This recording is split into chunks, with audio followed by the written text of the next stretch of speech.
Joe Rogan Podcast. Check it out. The Joe Rogan Experience. Train by day, Joe Rogan Podcast by night, all day.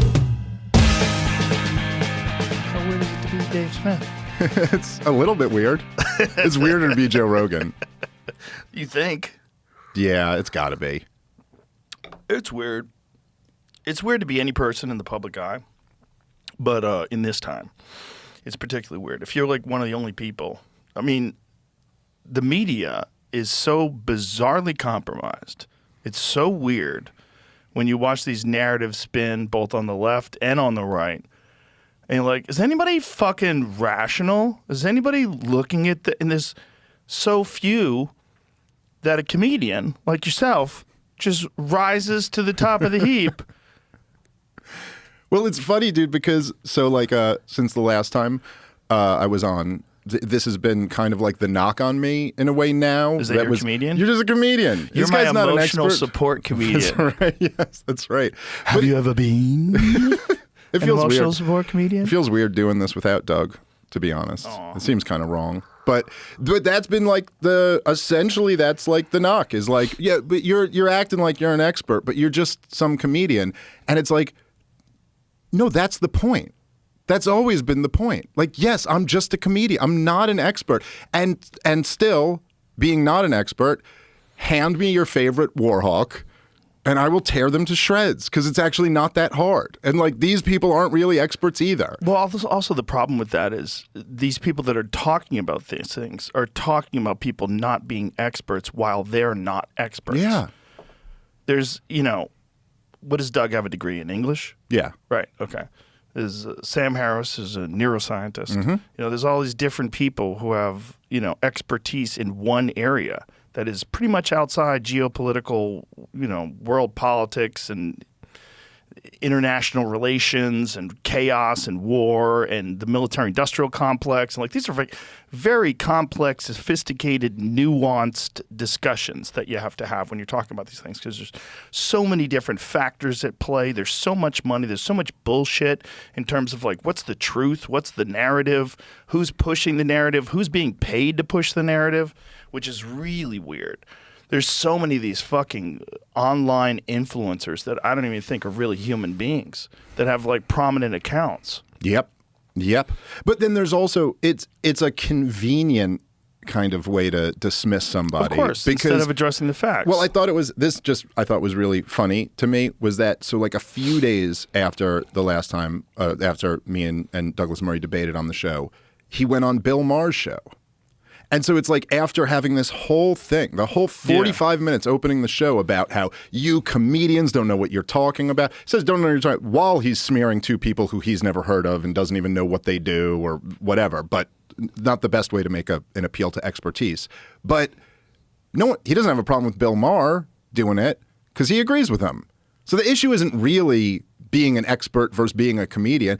Konstantin Kassin went on this whole thing about expertise and all of this, and it's like, he also started as a comedian. Why all of a sudden does this standard only apply to me and only when I'm talking about Israel? It never applied to me when I was talking about COVID. It never applied to me when they agreed with me on stuff. Right. They would just go, look, Dave, breaking it down. But now there's this one topic that one guy is not allowed to not be an expert on, and it happens to be this one topic that the entire population is turning on. I shouldn't say the entire, but it's huge super numbers. Obvious when someone attacks what you do professionally versus what you're actually saying. Yeah.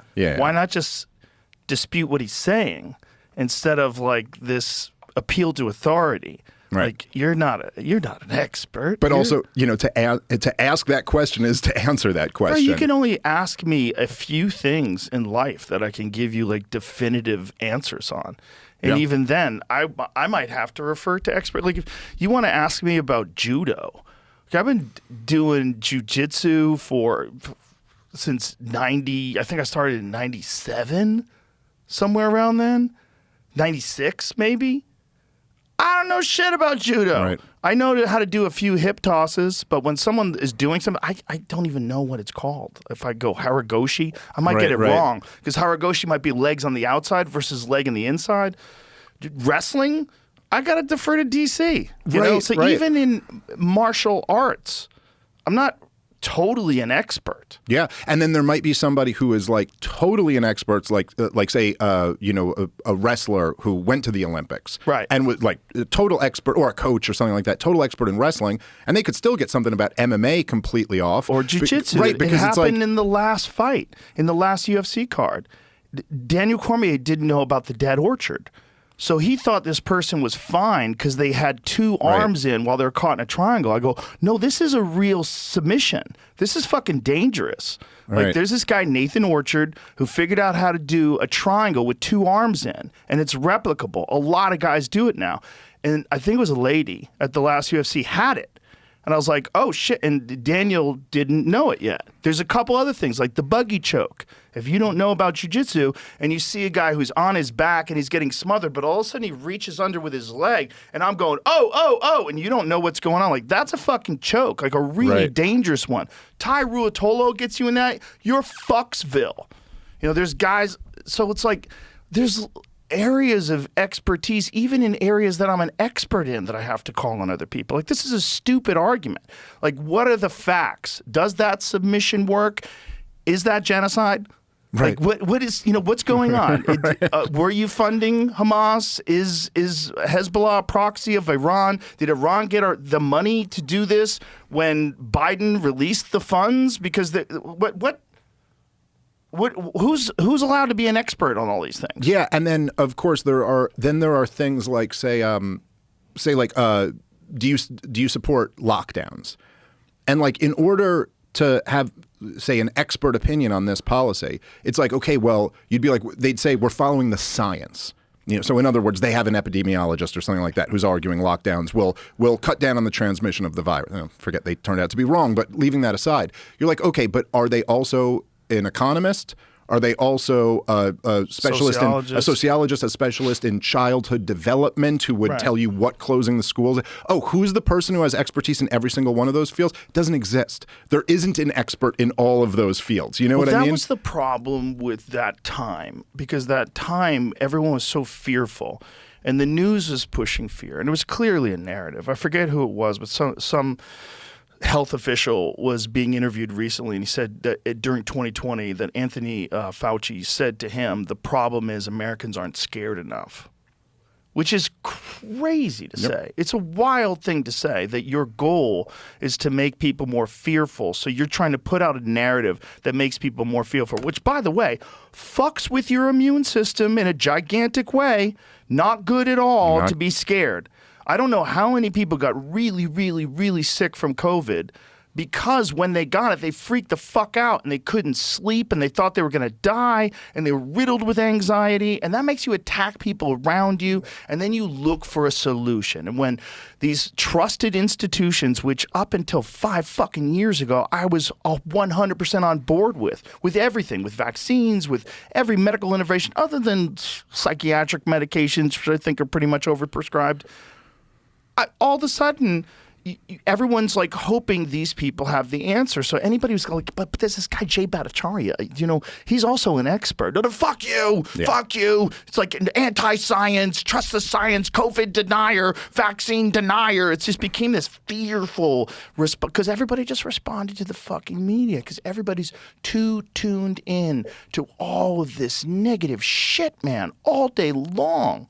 Well, you have to scare people. If you want to implement like a tyrannical policy, you almost always have to scare people. Always. I mean, that's the only way. Now everyone knows, right? Like you just said, like being terrified is not good for your health. That on a human level, we also all know that it's not good for good decision making. But it is excellent for, I will turn my brain off and give the authority to you to go do. I mean, look, it was right after 9/11. If people forget about this, but like the level to which Dick Cheney and George W. Bush used to fearmonger. Dick Cheney, the vice president of the United States of America, who is a bit more than just your average vice president, he said it's not a matter of if, but when there will be another 9/11 attack. They were trying to tell the American people right after 9/11 to be in a constant state of fear. Do you remember the COVID warnings where they had colors?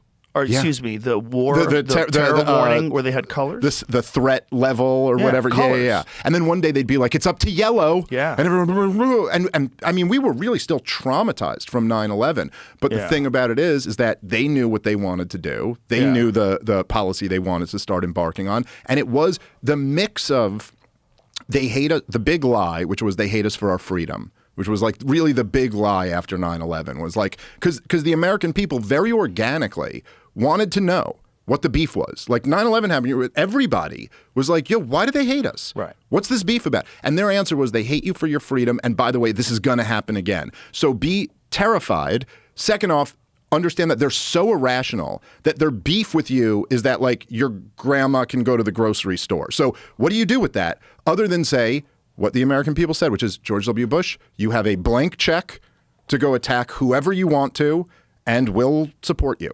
Yeah, I remember feeling that way. Right? I remember feeling it's up to these fucking guys, these hard-nosed generals and military leaders these are the guys that are going to protect us now. We got to put all our faith in them. This shit is real and it's going on. But I had no idea. 2001, I wasn't that much of a conspiracy theorist. I was into UFOs. I was into Bigfoot. I was into stupid shit. I was into fun, stupid shit. Right. Me and Eddie Bravo would get high and watch space documentaries and freak out about aliens. The stupid shit. But then the Patriot Act came along. And I was like, okay, what the fuck is this? Like, what does indefinite detention mean? When they signed the NDAA, you're like, what? Wait a minute, what are you talking about? When is the MUNT, what it rhymes with cunt, the act that Obama passed in 2015 that allowed them to use censorship, or excuse me, propaganda on American citizens? Yeah. Smith-Munt, is that what it something was? like that, yep. It's like, okay. At what point in time do I start getting really fucking suspicious? Yep. I had read one book a long time ago that really fucked me up. This book called Best Evidence about the Kennedy assassination. And unfortunately, I read it right before I went on stage. I was by myself. I was in Philadelphia and I was headlining. And this was like when I was just starting to headline, right? And so had a show Thursday, killed. Everything's great. Went back to my hotel room. Nothing to do. Read this fucking book for like 6 hours. Freaked the fuck out. Showed up at this show like ashen faced. Like, oh my God, they killed the president. Like I had never even considered that before that book. Right. I never even thought that there's like secret government agencies that plot against the president. Like I thought that's the fucking man and everybody works together. And Lee Harvey Oswald was a nut and he fucking shot him. And I'm like, oh my God. And I bombed. I fucking bombed. And I apologized to the staff. I apologized to the manager. I go, listen, I fucked up and I read this book right before I got here and it really fucked me up. It's done that before, man. When you have your mind blown like that, you need time after that before you make it funny. Oh, like it takes time to like then almost come back to it a few months later. You should never engage in that kind of stuff like right before you go on stage. It's terrible. Yeah, Anything real and ominous so I had a second show and it went great. But I was like, okay, I can't ever do that again. But that started me. But that was just peripheral. It was just the JFK thing. I was only interested in that. I didn't get into Nixon. I didn't get into Vietnam. I didn't get into any of that stuff. But September 11, 2001. In the beginning, it was wonderful. After the attack, everyone was so friendly. It's terrible that this thing happened. It's terrible that these people died. But it made me think, like, every now and then, we need to get bitch slapped. It's like when you see people, like, getting in people's faces for, like, waving an American flag. Fuck you, fascist. A bitch slap every now and then, like that guy might go, fucking, what was I doing? I just ran up to that veteran and I got in his face because I want to impress my lesbian girlfriend. Like, fuck is wrong with me? I don't know how to fight. I got a concussion and this guy bitch slapped me. It's on TikTok. Fuck. Like you need that sometimes just as like a course reset. And I felt like as a country, we had been doing shady shit all around the world forever. And there's real war happening everywhere, but we're super lucky because we're separated by oceans and not too much has really happened here. Oh my God, this is real. And everybody had an American flag on their fucking car. And when I was in New York City afterwards, we were filming Fear Factor one day, and everyone was so cool. And firemen were rock stars. Yep. Cops were rock stars. Everybody was thanking them. Everybody was thanking them for their service. It was great. We hung out with these firemen in front of this bar, me and the Fear Factor crew. These guys were fucking, it's like I was hanging out with Brad Pitt. It was nuts. Everybody was so thankful. Where'd that go? Yeah, I was there. I was in New York City on 9/11, and I remember. So I was in Brooklyn, like only a few miles from the World Trade Center, and like. Did you physically see it? No, I saw. So I remember seeing. I think so. When I got out of school, I was in high school. I was a senior in high school, and we got out. One of the girls like forged a note. Said it was from our parents or something like that. I forget exactly how it worked, but we got out. It was like I was friends with the security guard. I used to buy weed from him. It was a different time. But it was a different time. Pre 9/11, we were just all hanging out buying weed from security guards at schools. But so he let us out. So I remember I'm pretty sure when we came to Flatbush Ave, we saw like there was smoke in the air, but both the towers had fallen by the time we got out. But there were people. So the subways had been out for a while. And where I was like on Flatbush Avenue, if anyone knows Brooklyn, it's like Flatbush and 7th Avenue. So this is like, it's kind of a straight shoot down to the Manhattan Bridge, and then the Brooklyn Bridge is down there too. But the Brooklyn Bridge you can walk over. And so at this point already, people who were down in the financial district had just decided to walk back to Brooklyn because they realized they weren't going to get a cab or get on the subway. And so you'd see just like one guy in a suit and tie covered in soot, head to toe. Like walking up like, oh, he must have just been down there and walked up. But I remember, now this was in Brooklyn, but even there it was very busy. But people were stopping and asking each other. People who you would pass on the street but never talk to were stopping and asking everyone, how's your family? Everyone okay? All right, are you fine? Like there was this like community spirit that you don't typically get in New York City because there's just too many people. You can't talk to everybody. Yeah. But that part of it was kind of beautiful. And then, of course, governments do what they do and immediately manipulated that into launching wars that they wanted from before 9/11 that had absolutely nothing to do with 9/11. Yeah. Which is, Also, the Patriot Act was a bunch of shit they had tried to pass for a while, for years. And everyone's like, what are you, fucking crazy? Well, No. This is the thing. And I guess maybe it's partly like my age because I was 18 at the time. And this is like my coming of age, time. Right. But I will never stop being furious about all of that shit. And this is like still to this day, I'm sure you see it when I'm on podcasts with you and doing debates and stuff. But I'm so angry over the war in Iraq and the subsequent wars and, Libya and Syria and Somalia and Yemen and all of them. But specifically because like all these guys, the neoconservatives, the N-word that I'm not supposed to bring up, even though, by the way, Douglas Murray wrote a book called Neoconservatism, Why We Need It. But when I say the word neoconservative, be careful what you're watering here or something like that. Is that what they said? They, I didn't know that this was an issue, that you can't discuss neoconservatism. well, that's Douglas said when I was on with him. He said, the N-word. When I brought it up, and then said, "I'm watering something because I mentioned Wolfowitz." Okay, so that's anti-Semitism. Right, He's leaning right. into. Well, that's kind of ridiculous. Yes. You're talking about something incredibly important. Well, like the neoconservatism. Why would that be a thing that you can't discuss? That sounds crazy. The rivalries, the marching bands, the upsets. Saturdays just got way more fun. College football is back. Think you know the game? Put your college football knowledge to the test with DraftKings Sportsbook and turn your picks into big payouts. From live betting during the game to rivalry week odds boosts and so much more, DraftKings Sportsbook has everything you need to stay in the action from kickoff to final whistle. Whether you're betting on your go-to team or making moves mid-game as the momentum shifts, Saturdays are yours to own with DraftKings Sportsbook. Here's something special for first-timers. New customers bet $5 and get $300 in bonus bets instantly. Download the DraftKings Sportsbook app and use the code Rogan. That's code Rogan for new customers to get $300 in bonus bets instantly when you bet just $5.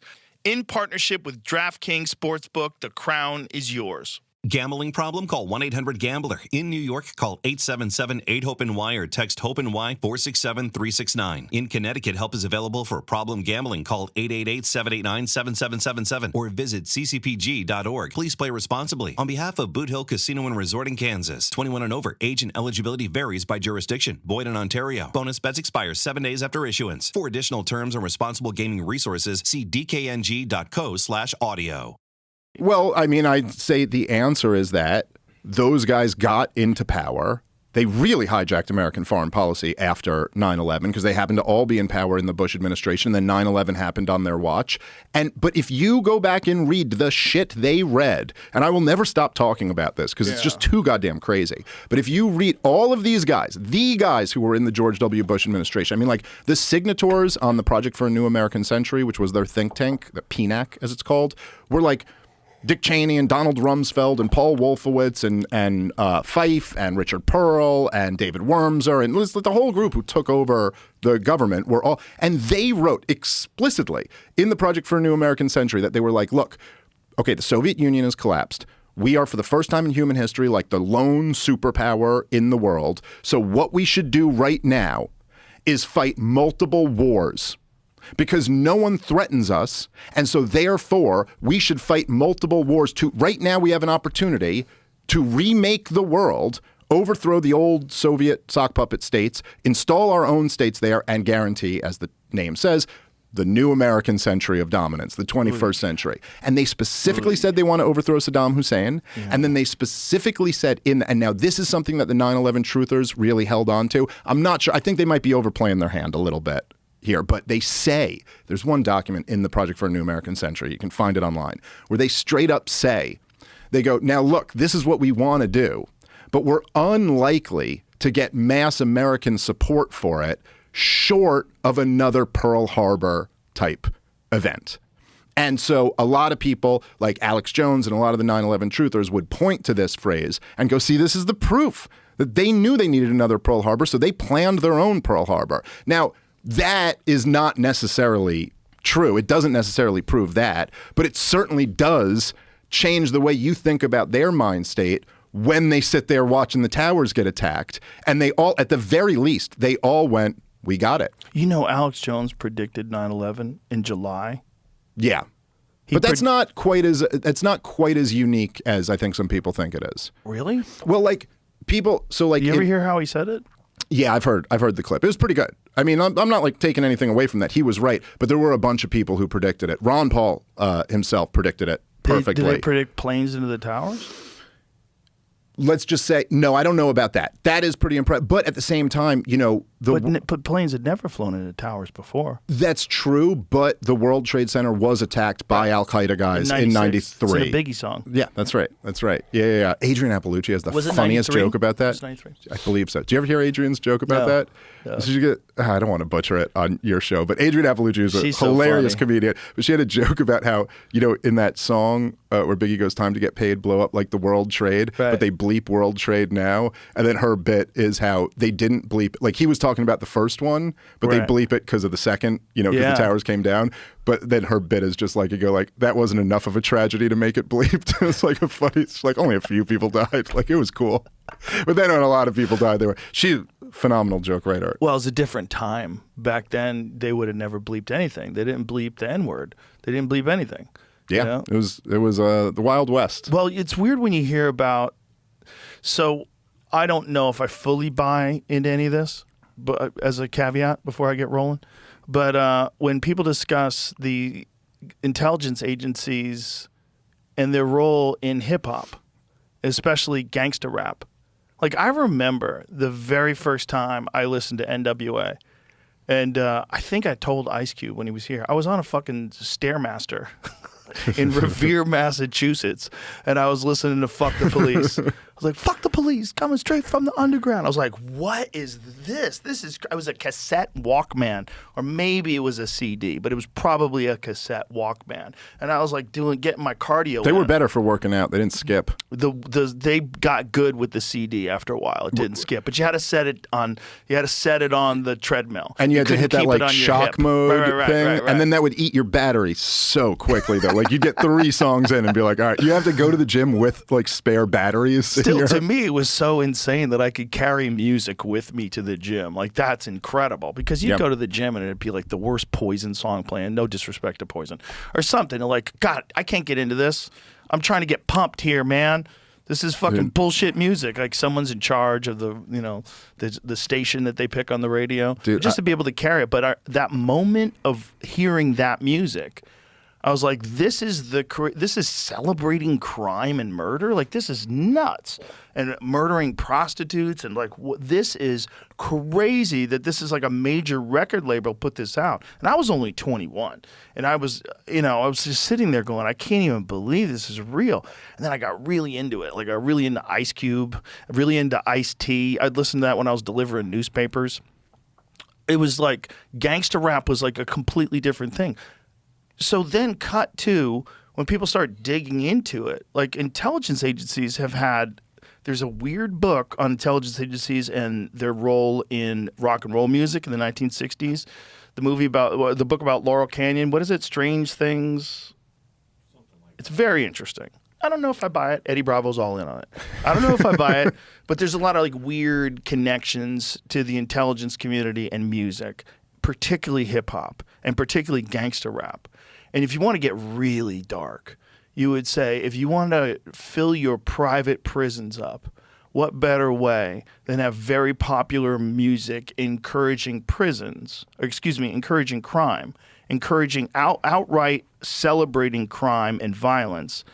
That way you fill your prisons up and you also keep people scared so you can give them more laws and more rules and crack down and make them easier to placate, easier to get them to fall in line and do what you need them to do. Yeah, and support massive police buildups and massive, like militarization of the police and all this stuff. And I don't know, I've heard a little bit about that. I really don't know. I know Ice Cube has talked about it before, talked about how like there's undeniably this influence. There are things about it that seem crazy, but I do know that, and I don't even think this is a controversial thing to say, I think this is just like fact at this point, that it was the Reagan administration who did traffic in cocaine to the United States of America while they were ramping up the war on drugs. So like they're bringing 100%. in their effort to help the Contras or whatever, they're going like, okay, well, these guys are drug dealers. So if we move these drugs in, we can get these money shipments to them.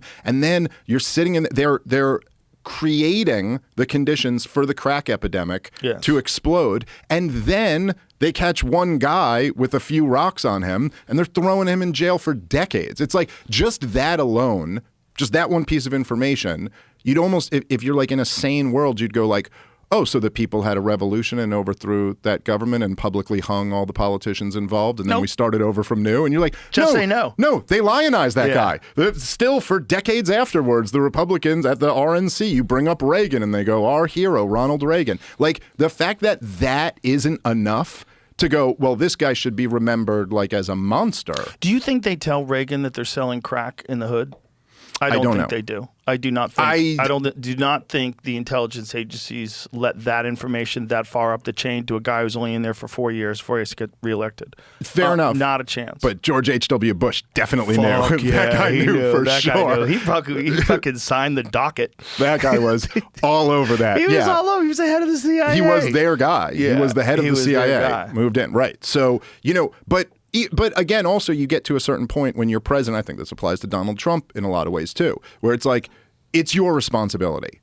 Like if you didn't know, then that's your responsibility for not knowing. I don't think you have an access. I do not. I do not think in cases like that you have access.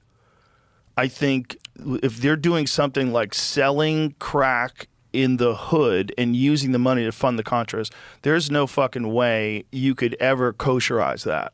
So I don't think you ever let the president know. I think this is all black funded. I think there's layers and layers and layers of bureaucracy before you can get to any real data and information. If you want to talk about people that are doing operations in Nicaragua, you've got things going on in Iran, you've got to pay attention to Russia, this is happening here, that's happening there. There's not a fucking chance he knows they're selling crack to pay for an army. I just don't think they would tell him. Look, you might be right about because that. why would they assume that he'd go along with it? Or They'd be like, tell him this is not a normal thing to do. I came into this office thinking I'm an actor. Yeah. I'm Ronald Reagan. I came into this office thinking I'm going to be a good American and we're going to get back to basics and hard work and trickle down economics. And you're telling me you're selling crack? Hey, fuck you. You're going to jail. You know what I'm saying? Yeah. Well, because he can't. That's how Nixon got caught. So Nixon didn't organize That's right. Watergate. He tried to cover it up. Yep. That's how he got caught. And they would do the same thing with Reagan. Yeah, well, it's you want to come clean about all the crack selling? Do you really? Right. Well, they could present it to them after it's a fait accompli and then be like, so what do you want to do now? Which is what happened with Nixon, right? So it's like, look, this is going to look really, really bad. Good luck explaining this. Right. So he helps them cover it up, and then you go, now we got you. We got you, bitch. Now you might as well have been in on planning it because you helped us cover it up. And the whole thing was set up by the government. That's what's really crazy. Is intelligence agencies set up Watergate. They operated it. Bob Woodward was an intelligence agent before he was ever a reporter. That was his first gig. Tucker Carlson told me that. It blew my fucking mind. He's like, what rookie reporter for their first gig, their first story gets, you're going to take down the most popular president in U.S. history? Yeah. He had won by the biggest margin. 49 states. Yeah. He's just a dominant the American people had spoken. They supported this guy. And then, Bob Woodward, some 20-something-year-old reporter, he gets the biggest story in American history. Right. He happened to just come out of naval intelligence in a weird coincidence. Did I tell you what Bill Murray told me? No. So Bill Murray was on the podcast and was talking about Bob Woodward's movie, the book he wrote. What was it? What was it called? Well, he's written a lot at this point. The one about Belushi. What was it called? It was I never Wired. read that. Okay. Wired. Okay, it was just about Belushi being fucking crazy drug addict. He goes, that's not my friend. He goes, that's not how he was. He was like, that was kind of an act. He was a little bit of a lightweight. Like if he had like 2-3 drinks, he was drunk. Like he goes, I think he did that speedball. I think that's the first time he ever did it and died. It's not that he never done drugs before, but he wasn't this guy. So this was all fiction. So he read the first 5 pages is, oh my God, they framed Nixon. Yeah. Isn't that That's crazy? interesting. I know. It's like this guy wrote about my friend in such a distorted, untruthful way.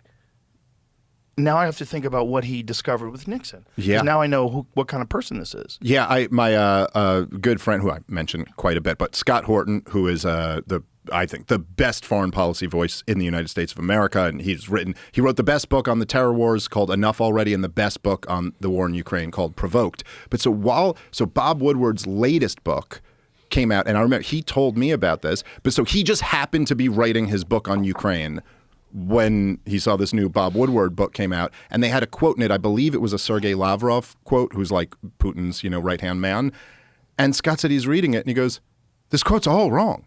He goes, the actual quote, he was just researching this for his book, and he goes, the quote means the exact opposite of what he's claiming it means here. Like, see how he left out this part? He wasn't referring to this, he was referring to that. And then I remember he just told me, he goes so for the record, you can just never trust anything Bob Woodward says, because he'll take this quote and just get it, mangle it to the point where he's presenting it as if it means 180 degrees opposite of what the quote actually meant. And so, there's a lot of stuff like that. And then that guy is like the historian of record. Would you ever imagine that? When all the years when I was growing up, that guy was like a hero. Mm-hmm. He was like a journalistic hero. Well, and he's how we know. He's how you know that in that moment, Dick Cheney turned to George W. Bush and said, Mr. President, I think we need to... And then you're like, oh, but he just makes shit up. Oh, God. Like, when I was a kid, they made a movie about him. All the President's Men. Mm-hmm. It's a movie. Who plays Bob Woodward? What movie star plays Bob Woodward? Which one of them? Was it Robert Redford or was it the other guy? Who else was in that movie with him? Who played Bernstein? Dustin Hoffman. That's right. Robert Redford's Woodward. Yeah. So imagine that. You're Bob Woodward. You bullshit everybody, and then you get to watch Robert Redford, the most handsome man alive, play in a movie. Like, outstanding! Look how good looking I am. And look at me kicking ass for America. But also, just think about how much they could get. I remember, I don't know what I was in school, and I remember hearing my history teacher talking to another teacher, and this was when Bill Clinton was getting in trouble for Monica Lewinsky. So I was like in middle school or whatever. And I remember hearing them talk, and one of them said to the other one, he goes, so what do you think about the impeachment or something? And I remember my history teacher, who I thought was a pretty smart guy, he goes, well, you know, they're treating him like he's Nixon, but he's not Nixon.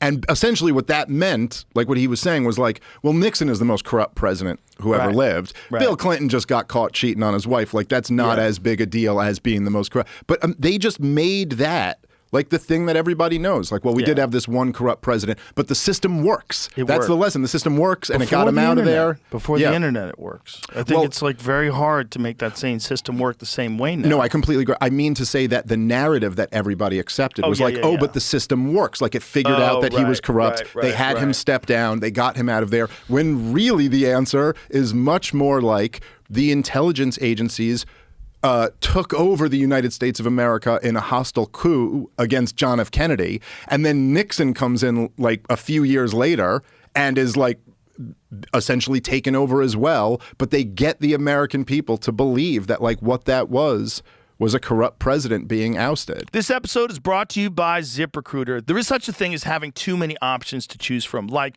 when you're scrolling on the TV trying to find something to watch, or have you been to one of those ice cream shops where they have hundreds of different toppings to choose from? It's overwhelming. The same thing can happen when you're hiring and you get inundated with applications. Well, it's time to stop stressing and use ZipRecruiter instead. Their innovative resume database can help you find and connect with the best people for your role. Try it for free now at ZipRecruiter.com/Rogan. What makes ZipRecruiter's resume database so special is the advanced filtering feature. You can use it to hone in on exactly what you're looking for from the hundreds of thousands of resumes that are uploaded monthly to the site. And when you find a potential candidate, you can unlock their contact info instantly. Skip the candidate overload. Streamline your hiring with ZipRecruiter. See why 4 out of 5 employers who post on ZipRecruiter get a quality candidate within the first day.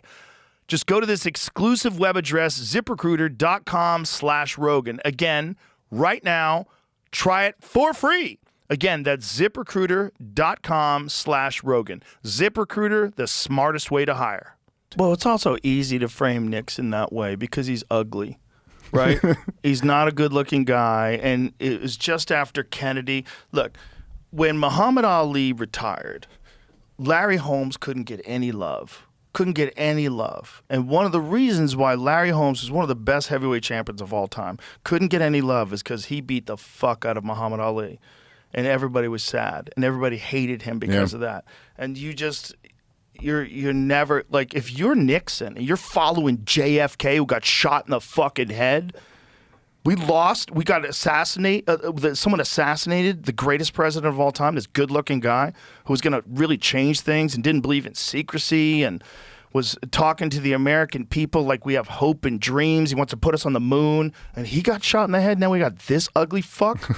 Well, there was LBJ in between there at least, but yes, no, a little bit. Well, I think also in hindsight, he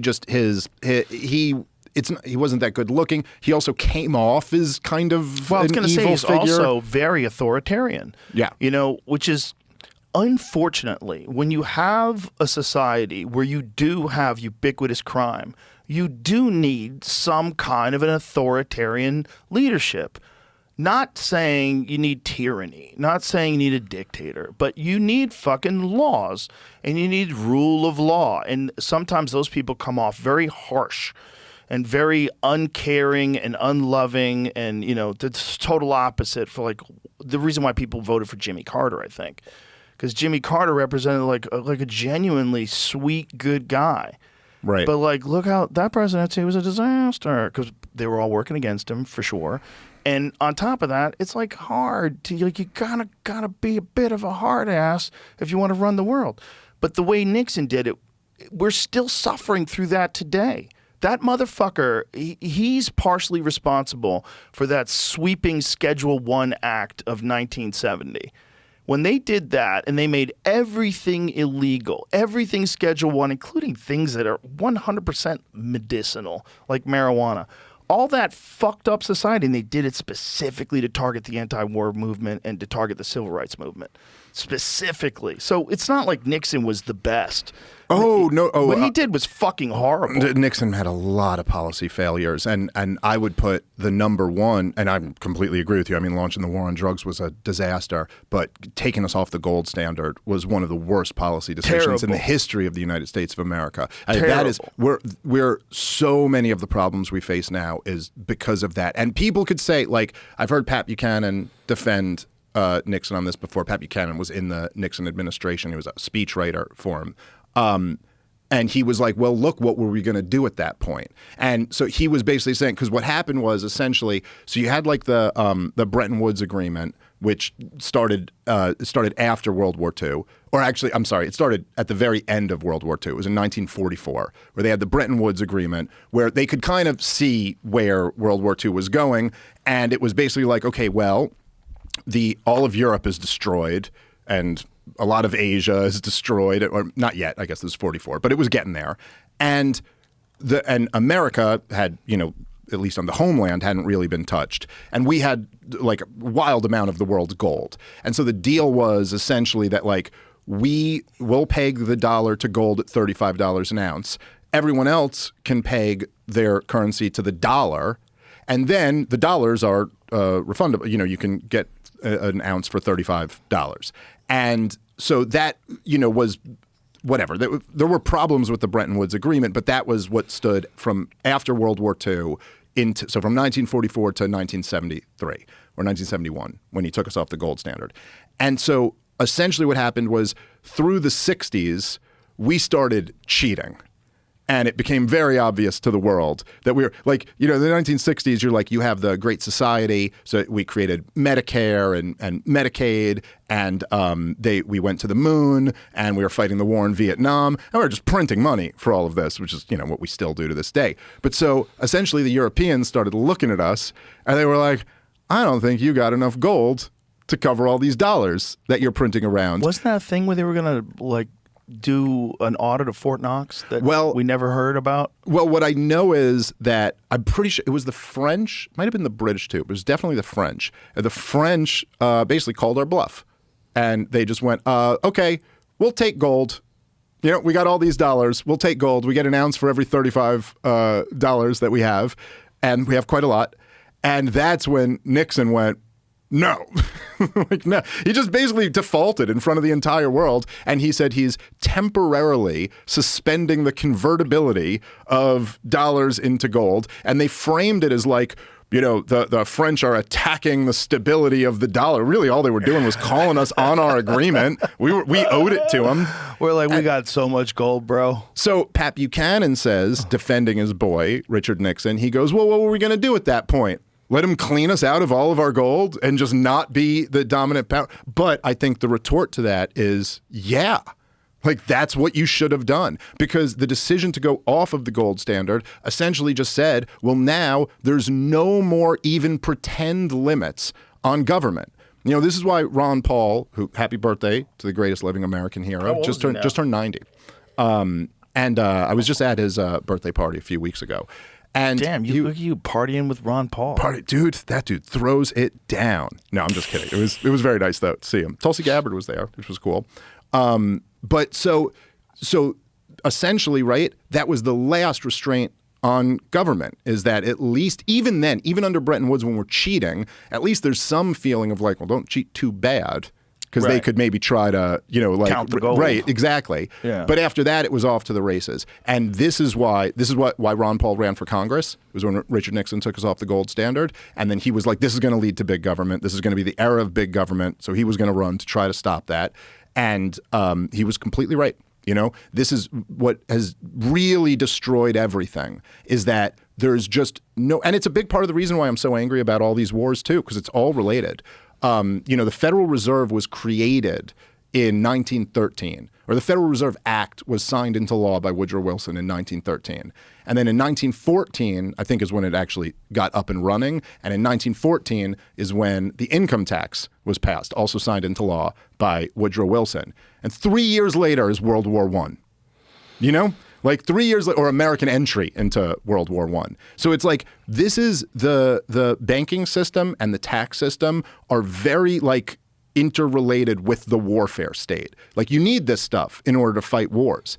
And, you know, even just over the last 25 years, we've spent close to $10 trillion on wars, you know, and they didn't tax the American people for that. Because they know they couldn't tax us enough to pay. We would put an end to it. If they tried to raise everybody's taxes enough to come up with $10 trillion because we want to go fight regime change wars all over the Middle East, the American people would have been like, no, we're not doing that.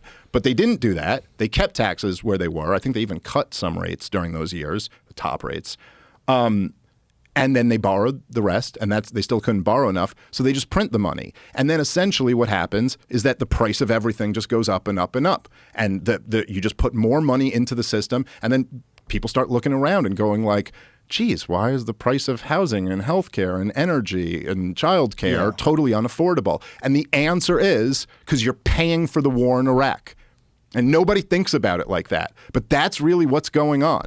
They can't. So for all the young people who are coming out of college now and they're like, I'm 150 grand in debt. I have a gender studies major degree or whatever, you know, maybe something better than that. But they got an English degree or something. And they're working at DoorDash and the average house is going for 600 grand. And they're like, what am I possibly going to do? It's like the reason why these kids are all demanding socialism, at least on the left, is because, like, what else are you going to do? Like, how do you even... But the reason why that is the case is because your government decided to spend trillions of dollars on blowing up brown countries and in some cases then rebuilding them to blow them up again. I mean, this is the actual cost of the thing. And I feel like it's... almost nobody outside of like the Ron Paul libertarians, the Austrian economics guys, almost nobody else ever makes this connection. That it's like, this is the deal. You can't be a world empire without having a central bank that can print money for you, because otherwise it just doesn't work. Resources are finite and you'll run out of them. And so you can't do that without having this monetary system. But the cost of this monetary system is that prices always go up and up and up and up. And that rigs the entire economy against the working class and the middle class in favor of the rich. It's just the way it is. When the value of assets is going up and up and up and up, that's great if you own stuff. That's great if you own stuff and you're selling it. If you got $1 billion in the bank, inflation is your best friend. But if you're on a fixed income or you're a working class person, it just destroys you. And everybody who's working class knows this just from living through the last 5 years.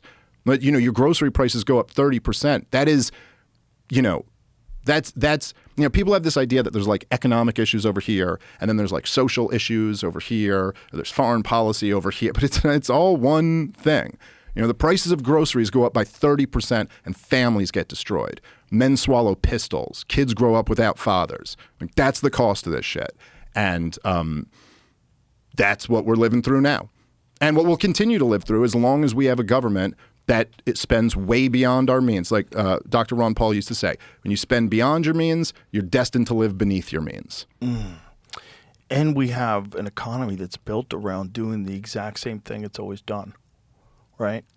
And if you think about the amount of money, just in shuttering U.S. aid, think about the amount of money, whether you agree with U.S. aid or not, the amount of money that was being pumped through that system, like to all sorts of weird places, right?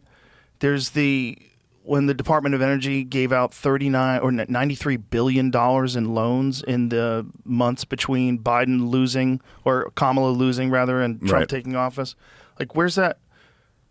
There's so many of these instances of insane amounts of money just being allocated while we're $39 trillion in debt. It's like, it's so unmanageable, and yet it just keeps marching on, and people are upset if you try to pull a Band-Aid off. Like, the idea of shuttering some of these government organizations, all you hear about is people are going to die, people are going to starve, this is going to happen, that's going to happen. Like, are you fucking sure? Yeah. Are you sure that this isn't a giant money-sucking scam that's been going on that does some good?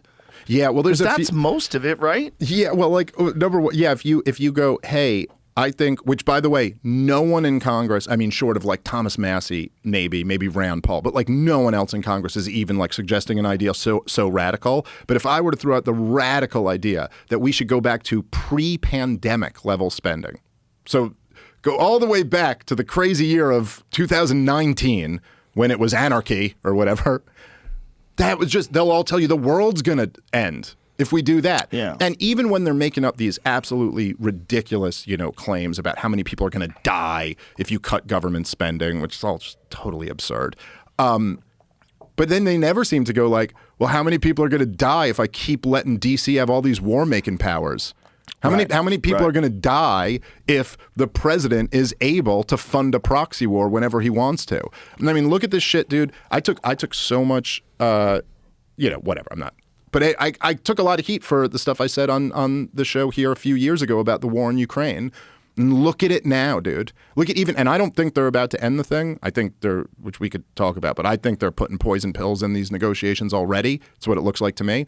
But literally, the deal that I was talking to you about, whatever it was, 3 years ago, when I was saying on the show that they had a deal worked out, a peace deal worked out in the first few months of the war in 22, and Boris Johnson went and killed the peace deal on behalf of the West to make sure this war kept going. But the deal that was in pencil, not pen, that Boris Johnson killed, was essentially recognition of the annexation of Crimea. It was, at the time, it wasn't annexation of the Donbass region. It was like independence for the Donbass region. And then the agreement that the rest of Ukraine would not join NATO. That was the deal that they had worked out. And look at where we are now. Now, the deal that they're even talking about, even as Donald Trump goes, there's going to be some land swaps and all this. Okay, well, what's he talking about? The deal right now that is the best case scenario that we're hoping we could get is that Vladimir Putin obviously keeps Crimea, keeps the entire Donbass region, gets a corridor from the south into Crimea, and the rest of Ukraine doesn't join NATO. So we have the same deal, just a little bit more in the Russians' favor, 3 years later, with hundreds of thousands of people having died in that process, just to get back to not as good a deal as they had in 22. And so, And if they don't sign that, it'll keep going, which I think it's probably going to. they're enlisting people as old as 60 now. Yeah, and they have been for like a full year at least. And throwing people up there. And the thing that's really changed, the reason why the Europeans and Zelensky and they're at least pretending to come to the negotiation table right now, which they don't say, but this is the truth, is that support for the war amongst Ukrainians has collapsed. I mean, not like gone down by a few points. It's collapsed. There was just a piece in this the other day. It was Gallup, I believe. They had their latest poll. Super majorities of the Ukrainian people, 70% around, want an immediate end to the war with negotiations on land swap. Like let's settle it however we got to settle it. They don't. I remember for the first 2 years of the thing, everybody who I argued with about the war in Ukraine, their talking point would always be, the Ukrainian people want to fight.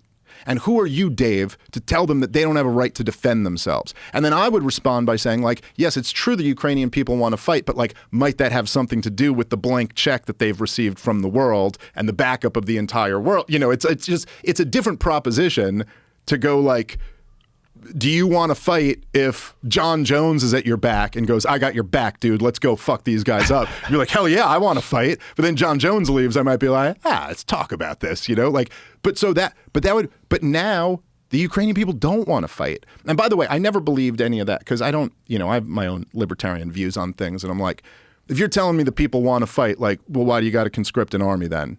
If they want to fight so bad, why you got to put a gun to their head and force them to the front line? Kidnap people. Yeah, you could just make it a voluntary force, and then we'll find out real quick who wants to fight. But the point is now that even the Ukrainians don't want to fight over this stuff anymore. So there's just no justification for it. So now they move to phase B, which is essentially to pretend like they're negotiating, but putting all types of poison pills in the deal so that the other side won't take it. This is what they did with Iran, too. This is why we got into that 12-day war, as they're calling it now. But, it's like you put things into I was just reading the other day. It was on Axios. There's reports that Zelensky and the Europeans are like open to land swaps as long as there's, in their words in the Axios piece, Article 5 like security guarantees. So in other words, the rest of Ukraine's in NATO, which is the thing that caused the whole conflict to begin with. Oh, so like, yeah, and you know, that's what that means. Article 5. Article 5 is the article in NATO, in the NATO agreement, that says that like, it says that like if one of the countries is attacked, like all the countries have to join together to help. It doesn't exactly say you got to go to war over it, but it's like you have to help in the effort if they're attacked. So essentially, that's what they're trying to ask now, which is, but if you think about it, right, it's designed to incentivize Putin to keep the war going. Because if you're telling Vladimir Putin, let's just say, which it's not exactly clear that he would even take the deal that I just laid out before, but it was, I know that it's been reported that it was being signaled that he might be open to that deal. I get the Donbass region. You know, he's got still, like the Donbass region is Donetsk and Luhansk. And in Luhansk, I think, as of right now, I think the Russians control like 75% of it. They got all of Donetsk. They got most of Luhansk. But there's still Ukrainians controlling part of it. And then he's controlling part of these territories in the south. So this is what Trump means when he says the land swaps, meaning essentially you get out of the Donbass region, give me that, and I'll give you back. You know, the land swaps are Putin taking what he wants and leaving you the rest. But if you're going to tell Vladimir Putin, who fought this entire war over Ukrainian entry into NATO being his red line, basically in the middle of as the war is potentially wrapping up, you're going to tell him, hey, whatever territory you don't take here will be a part of NATO. Well, what does that incentivize him to do? Take more of it then. Then why would you stop and give the rest of it up? And it does seem to me like that is clearly, at least from the Europeans, that is clearly the motivation of all of this, is to present something. It's you know, they do have their chess war moves. And so you present something that you know the other side can't agree to. And then when they don't agree to it, you go, look, we tried to negotiate and he just wouldn't take us up on this. And so what can you do? Oh, God. You know, another problem with these conflicts and war in general is that people always want to pretend that there's one side that's good and one side that's bad. You know, and obviously Putin's the bad guy, right? Because they started the war, started killing people in Ukraine. But there's so many factors that are going on. And then there's also the long history of corruption that Ukraine has always had. Mm-hmm. And then there's also the weird deals that they were making with the Biden family to control all the different. It was natural gas, and there's incredible supplies of rare earth minerals. Right. It's like really valuable territory. You know, there's this incentive to create some sort of. They were gonna try to, like, I think part of the plan was like, get off of Russian power and make Ukrainian power like central, and then whatever they were making over there, the amount of power, I forget what the number was, they said, but it's like trillions of dollars in natural gas, minerals, all these different things.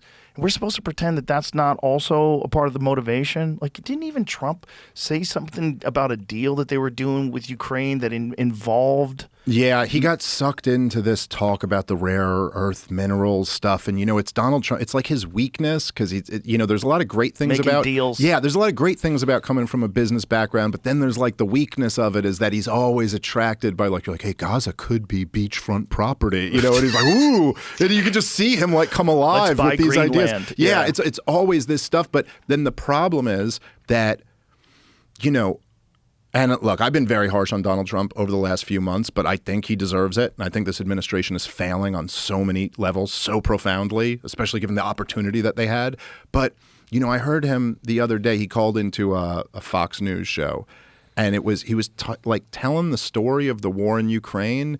And it's like, it just seems like he's telling, like, it seems like you learned this on a TV show. Like, can we get some books in your diet? Like, you know what I mean? Like, it's like, we really need someone here who's read a book about this, because he kind of had an idea of what he was talking about, but then he got it completely wrong. So he's trying to tell the story, and he's talking about the corruption of the Bidens in Ukraine, and you're like, okay, yes, that is true, but like, there's a whole story here that I don't think you're really understanding. Because he goes, look, this goes back to 2014, and so I'm watching this, and I got like so excited for a minute. Like I was like, yes, it does go back to 2014. Thank you, Donald Trump. And then it goes back to 2014. when Putin took Crimea and Obama let him have it. He just let him have it. Never would have happened on my watch, but Obama gave Putin Ukraine. And you're like, no, dude, that's not. Just go back 2 months earlier in that same year. The problem wasn't that Obama gave Putin Ukraine. The problem was that Obama took Ukraine away from Vladimir Putin. As I've played on your show, and you played with Tulsi Gabbard, the director of national intelligence has sat right here where I'm sitting and watched Gideon Rose explain to Stephen Colbert exactly what we're doing here. Russia, as Gideon Rose, the editor of Foreign Affairs magazine, said, Russia is Batman. Ukraine is Robin. We are stealing Robin away from Batman. That's what the Maidan Revolution was. That's why the USAID and the NED poured $100 million into the street protest, right?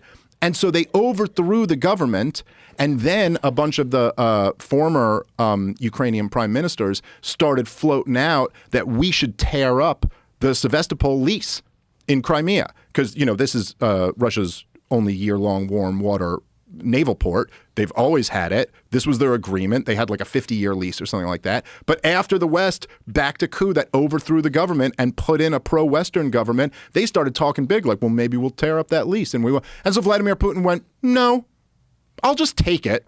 And that was like, so anyway, so he goes back to that, doesn't go back a few months earlier, and then misses the entire point. That no, so because like the point is that it's not just like me being like, oh, I wish Donald Trump was into the same books I'm into or something like that. The point is that when you don't get that piece of the chapter, then you miss what's happening right now. So when you're talking about like these, essentially what Donald Trump was saying, the way he was trying to sell it to Zelensky was like, look, do this rare earth minerals deal with us.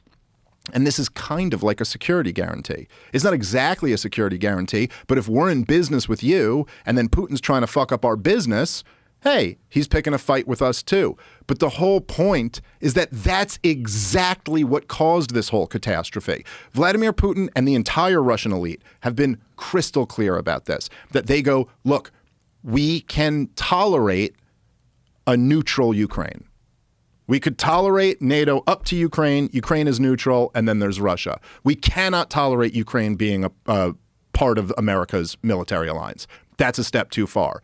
But every time we try to let them be neutral, neutral seems like it's never good enough, and that never actually works. So if you're going to come in here and say neutral's not good enough, they're going to be part of the West, then we're going to say, actually, we'll take them as part of Russia instead. Now, he also believes, as he says all the time, which I just think is goofy and un-American, but he also believes that, like, they're not really a real country and they're kind of historically ours anyway. And, you know, he's got his own views on that. But that's not what the war was about.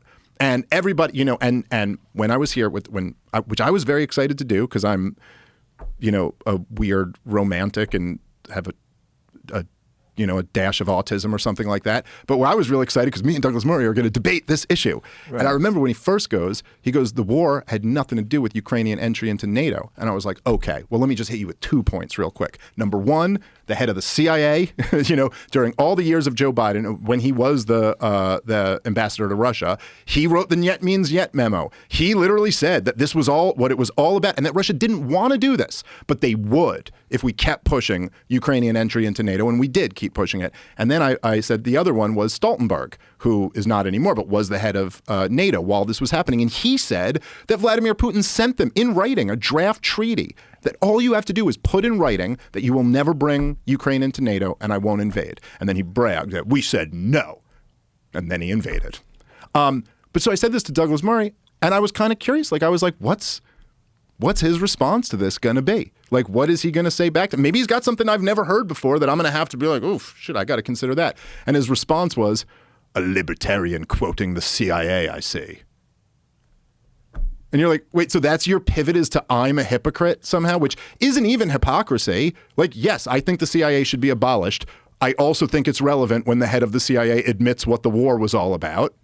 I don't see that. Do you think the CIA totally should be abolished? Don't you think we should kind of pay attention to what the fuck is going on in the world, giving a real life perspective, not a utopian perspective, but a real life perspective? There's terrorist groups all over the world plotting shit. It's probably a good idea. Yeah. So what the CIA was originally like conceived of, like essentially being a newspaper for the president, like being like, hey, we get all the real intelligence and we give it to you here. Yes, I 100% think there's room for intelligence gathering. But what the CIA became is a paramilitary organization that starts wars and overthrows democratically elected governments all around the world. And occasionally sells coke in the hood. And occasionally, when they're bored, and maybe like on like a Tuesday, like a 3-day weekend, and then on Tuesday, maybe move some crack into Los Angeles. No, that, I mean, it's a disgrace to a professed free society. I mean, it's look, like which we've also played on the show before, but when Chuck Schumer was on with Rachel Maddow, which is one of the most amazing moments in the history of like corporate media, because what's amazing about it, if you watch like the full thing, is that Rachel Maddow's asking him questions and he's given his Chuck Schumer, political answers to all of them, however you feel about it. It's like they have their spiel. But then she breaks from script and she preemptively apologizes to him. She goes, "Hey, I'm sorry to just throw this on you right now. This is it was in, I believe, January. It was either December of 16 or January 17. So Donald Trump has beat Hillary Clinton, but he's not president yet. He's president-elect." And so she goes, "Sorry to throw you off, put you on the spot, but Donald Trump just tweeted this." So she's reading a tweet that he just tweeted live on air to the Senate Majority Leader, or Minority Leader at the time. So she reads of the tweet, and it's him, trashing the CIA or something like that. And then Chuck Schumer just gives like his organic response. There was no script prepared for this. He wasn't planned on being asked this question. She just goes, "Look, here's Donald Trump talking about the CIA." And Chuck Schumer he goes, "I mean, Donald Trump, you want to go at the intelligence agencies?" And his exact phrase was, "They have 7 ways till Sunday to get back at you." Yeah. So good. So and by the way, Rachel Maddow in this moment does not say, "Pause the tape. What did you just say?" Like, the most powerful Democrat in the Senate just admitted we don't live in a democracy. Just admitted that this whole thing's an illusion, that the president of the United States is not the president of the United States. All our talk about democracy being on the ballot, democracy's been gone for a long time if it ever existed. You just straight up said that the duly elected commander-in-chief and chief executive of the United States of America ain't really the one who's in charge, because you better not insult the CIA, who work for you ostensibly, or supposedly, I should say. And so like that's... Or they'll get you. Or they'll get you. Or they'll ruin you. And by the way, they did. Yeah. Didn't they? And this is the stuff which is very interesting that Tulsi's releasing now, which I don't know whether... I'm kind of past the point of like, it's hard to take a lot of things about Donald Trump seriously to me at this point. Flaking on all types of stuff, the Epstein stuff and just a lot of, kind of core things where like, so Donald Trump, at least according to him, they stole the election. I was thinking about this the other day because he was talking about in the same thing that I'm talking about when he called into Fox News. He was talking about the Ukraine war. He said at one point, he goes, "The war never would have happened if I was president," which Putin threw him a bone and backed him up on that the other day and said the war wouldn't have happened if Trump was president. That doesn't... Yeah, just saying what, he's smart enough to know. It's a nice thing to say. The guy likes being complimented. And Putin's smart enough to know that, like, this is how you negotiate with Donald Trump. Yes. The war would have never started with you, yeah, right. my friend. So that's kind of a silly point. But aside from that, so Donald Trump goes... he goes, "It never would have happened if I was president." And then he takes it a step further than what he normally says. And he goes, "It wouldn't have even happened if anyone else was president. If we had just had a regular president, this war never would have happened. It's only because Joe Biden, the worst president in the history of America, was president that's why this happened." But then I'm sitting there as I listen to that and I go, "Yeah, but dude, didn't you told me that they cheated. Like, you didn't really lose the election in 2020. You've stuck to that story now for many years. So you're saying they cheated.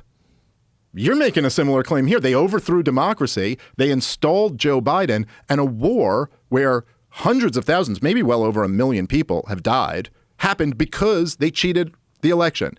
Okay, so I'm going to need to know who they is, and I'm going to need to know when we're going to see him perp walked. Like, You're the president now. You got your whole... But all of us on some level don't really think they're going to start arresting people over the stolen election of 2020. And, I don't think they have any evidence. Yeah, no, that's right. I completely agree. Now, I think there's a lot of speculation and there's a lot of consideration about mail-in ballots. Yes. There's a lot of shenanigans. there's a good record of shenanigans, and there's the reality of any kind of electronics can be hacked.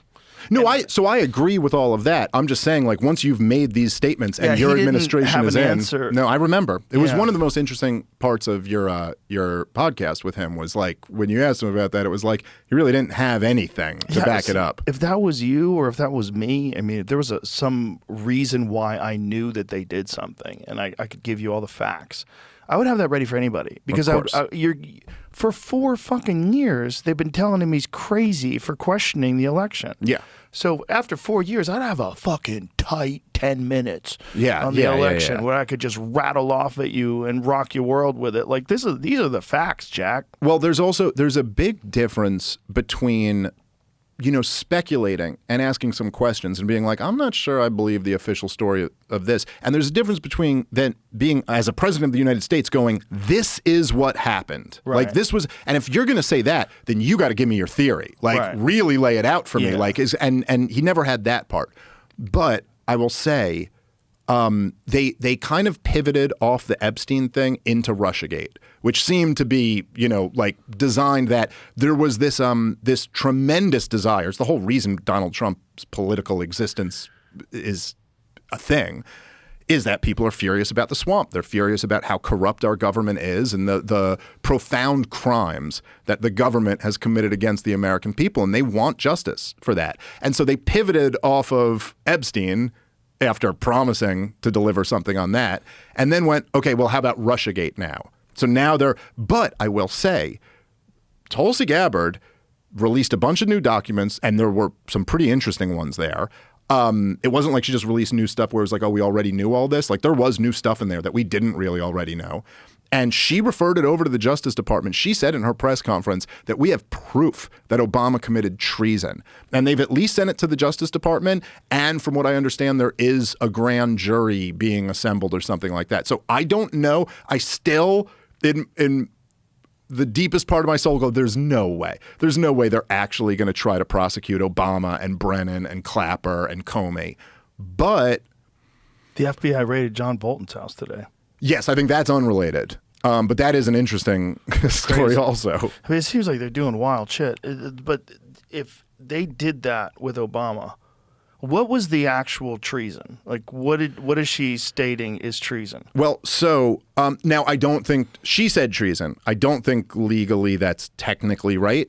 But someone might correct me on that. Maybe it's sedition or something. I don't know. I mean, like, I think treason. I think John Brennan did commit treason when he armed Al Qaeda in Syria, and Obama as well, with the rest of Obama and John Kerry and Brennan. I think that's literally treason, right? Giving aid and comfort to the enemy in a time of war.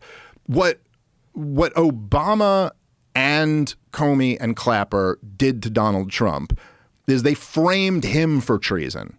So what do you call that exactly? Right. Framing the sitting U.S. president? Now, I guess Obama can't be guilty of the sitting U.S. president, but he was guilty of the candidate and the president-elect. So because he was out of there by the time Trump comes in.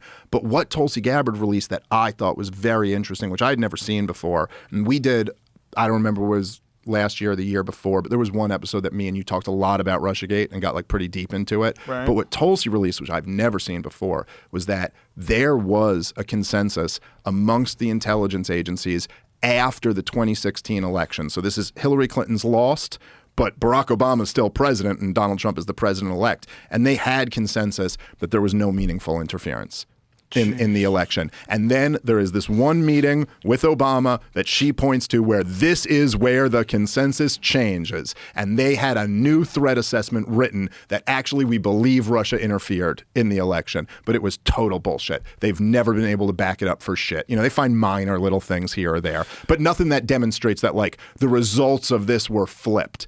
And then they ran with that for 3 years.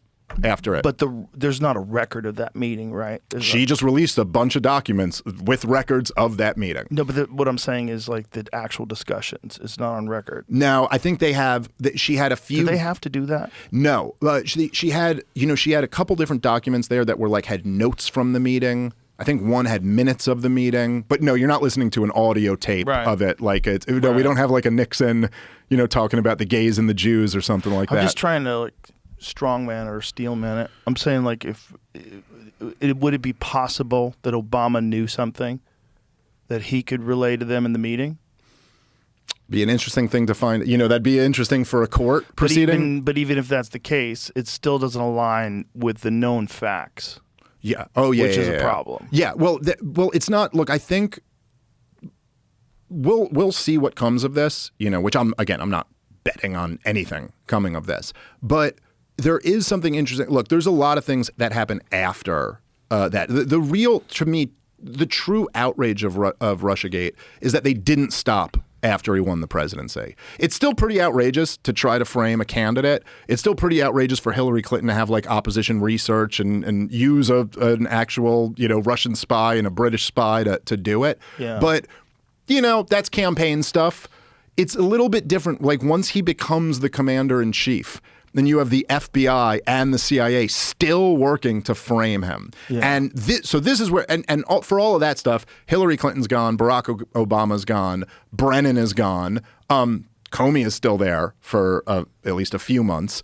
And then you have like Andrew McCabe and people like that who, on his 60 Minutes interview, anybody can go look at it, he literally said that they debated at the Justice Department, and this is the highest levels of the Justice Department. It was, Jeff Sessions would have been the Attorney General at the time, and he may have recused himself already by that time. So maybe not him, but then everybody else, like the top 2-3 guys at the Justice Department, all sat down and debated what to do. And they said they decided we're going to invoke the 25th Amendment to remove Donald Trump as president. And that basically they went around and realized they weren't going to be able to do that they weren't going to have enough people in his cabinet willing to turn on him to invoke the 25th Amendment, which the 25th Amendment is designed for Joe Biden. It's designed for, we still didn't use it, even though these last few years, which is crazy. Even after the debate, they go, we need a new candidate, but no one went, yeah, but this guy can't be commander in chief for the next 6 months. They just let him. But they said they were going to invoke the 25th Amendment. This is on 60 Minutes. Andrew McCabe says this himself. And that they realized they couldn't do that. And so they settled on Robert Mueller. They settled on a special prosecutor because they couldn't remove him. So this was their other attempt.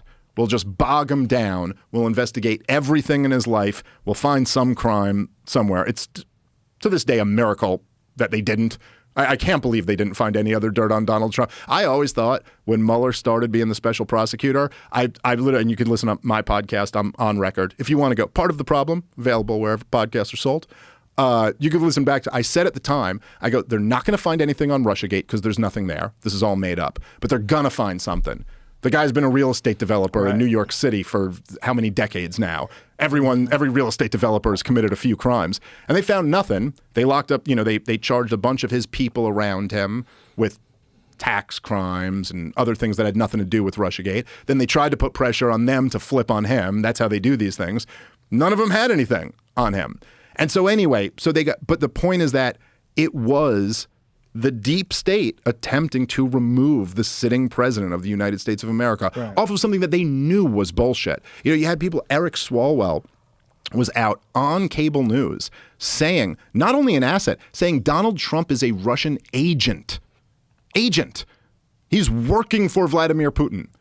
He's his guy here. And they all knew this was bullshit. I mean, that's repeated online ad nauseum. Oh, and online on CNN, on MSNBC, everything. On ABC, everything. CBS, every day. Trump-Russia collusion. And many of those same people are still telling you what's true. Many of those same people are still in front of a camera telling you what's true.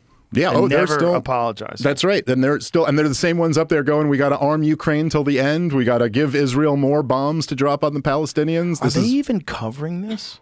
Like, how is MSNBC handling this Tulsi Gabbard revelation? Or I think by changing their name to MS Now. You're supposed to forget. So did NBC bail out? I think Microsoft and NBC are together in this joint venture. That's MSNBC.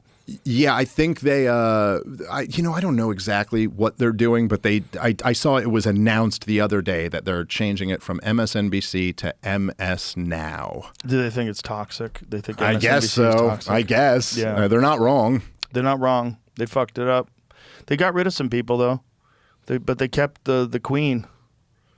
Rachel Maddow? Yeah. I think she's the only one who pulls in any type of numbers, She's also, what she did during COVID was so preposterous. Yeah. Just that alone. There's so many times where she's, Matt Taibbi wrote a great book, Hate Inc., and he basically said Rachel Maddow is the left's Bill O'Reilly. Yeah, I think that's about fair. Yeah. And it's really... It probably is not fair to Bill O'Reilly. Yeah, Bill O'Reilly was pretty rough in his day. I mean, I don't know. I don't know if he's as inaccurate. Like, that was horribly inaccurate. It was bad. The COVID stuff and then the Russia stuff. Like, is there a thing that you could point to that Bill O'Reilly pushed that was a hoax for all those years? Iraq. Right. I mean, they were so bad on Iraq, dude. Yeah. Bill O'Reilly and Sean Hannity and all those guys, I mean, they were just like, I mean, it's just like as if it was a certainty every day. It was a certainty that he had worse nuclear weapons. Yeah. And, I mean, I don't know. You could debate what's worse. I mean, No, that's worse. Well, yes. Don't you think that's worse? Well, yeah. I mean, 1 million people died. So there's a strong argument that that's worse than other things. But there is something about, look, first of all, there is something about framing the sitting U.S. president that truly is a crime against the republic in a profound sense. But the other thing about Russiagate, which I think makes it, where you could maybe enter into the debate, and then COVID, you can argue with all these things. It's quite as bad as the war in Iraq. I don't know. Really destroyed a lot of people's lives. But part of the reason why they framed Donald Trump. So in 2016, Donald Trump was explicitly running on. He talks about this at like all the debates, and in the beautiful kind of childlike Trumpian way where he just has no filter. So he just says the thing that's in his mind, and then he often thinks he's like a genius because no one else has said this out loud. But it's not that they haven't thought of it. It's just that they're all corrupt. But he just said, because at the time the war in Syria was going on. And Donald Trump would just say, why are we in Russia on opposite sides in the war in Syria? Russia's trying to kill the terrorists. That's who we're trying to kill. Because Obama and Brennan had been siding with the terrorists. They had been funding al-Qaeda and ISIS in Syria to try to overthrow Bashar al-Assad because that was part of the clean break strategy to the 7 countries in 5 years. Yeah. This was the next guy they were trying to overthrow. They ended up getting that regime change earlier this year. So they were working on that. And then Trump just went, we should be friends with Putin. And we should work together on killing the terrorists. I don't care about overthrowing Assad. I'm not in on that plan. I don't even know what you're talking about. Why would we want to overthrow the secular dictator in a 3-piece suit who shaves his chin? He was just like, this is stupid. I don't want to be a part of that. And he was running on, we should be friends with Russia. And this drove all of the Republicans crazy. Like, what do you mean we should be friends with Russia? But that was just what he was running on.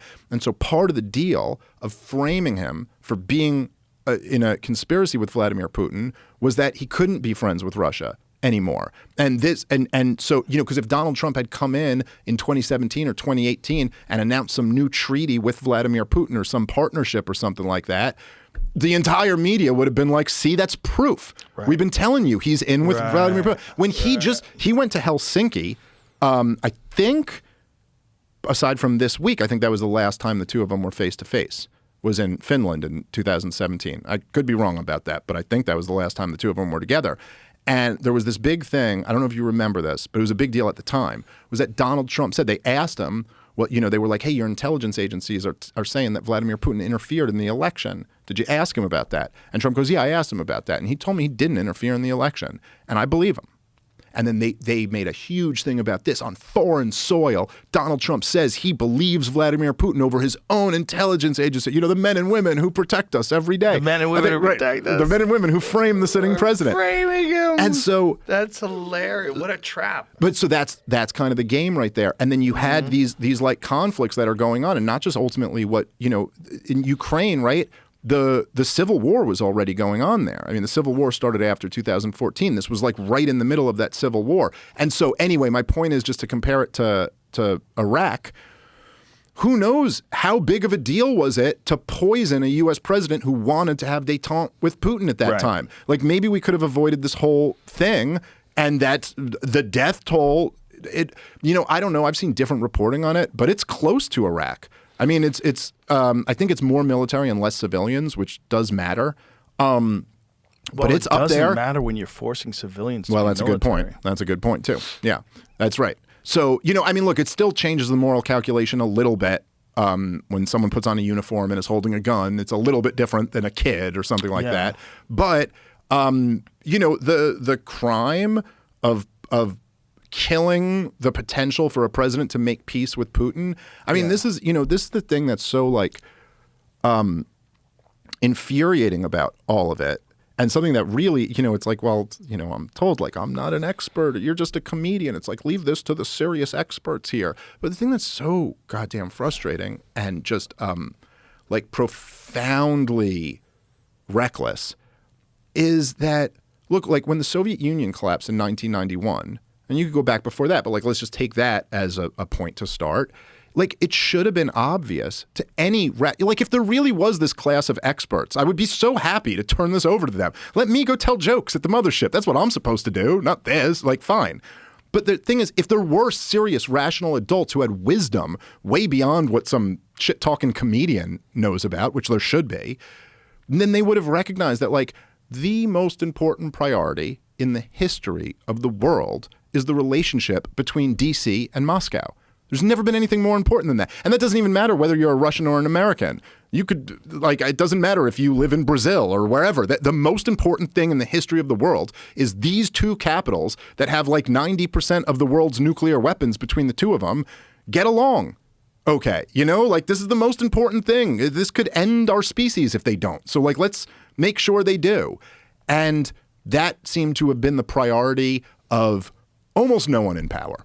A few exceptions to that, but almost nobody went like, so again, my point is poisoning the relationship between a president who wants peace with Russia is on the level of launching a war in Iraq. I mean, it's like, it's that bad of a thing to do. Yeah. Now, hopefully it doesn't get to that point, but it is a profoundly reckless thing to do. Yeah, it's up there. Yeah. It's so tangled. That one of the things about politics, I think for most people that's so frustrating is because you don't see a way out. You don't see like, oh, if we just do this, that, and this, and people say things like, oh, we just need to take money out of politics. Yeah. How you can do that? Well, that's crazy. We should just make all people honest. How about that? Yeah, right. That might be easier. Well, there's also might be easier. That's like it's a talking point. I don't even mean to downplay that. Like I'm not. It's an understandable point. It's correct. Yes, it's a nice idea. I think the issue, like this is what I've always seen, like the issue with the kind of take money out of politics angle, and why I think the better approach is to take politics out of money. Like I think.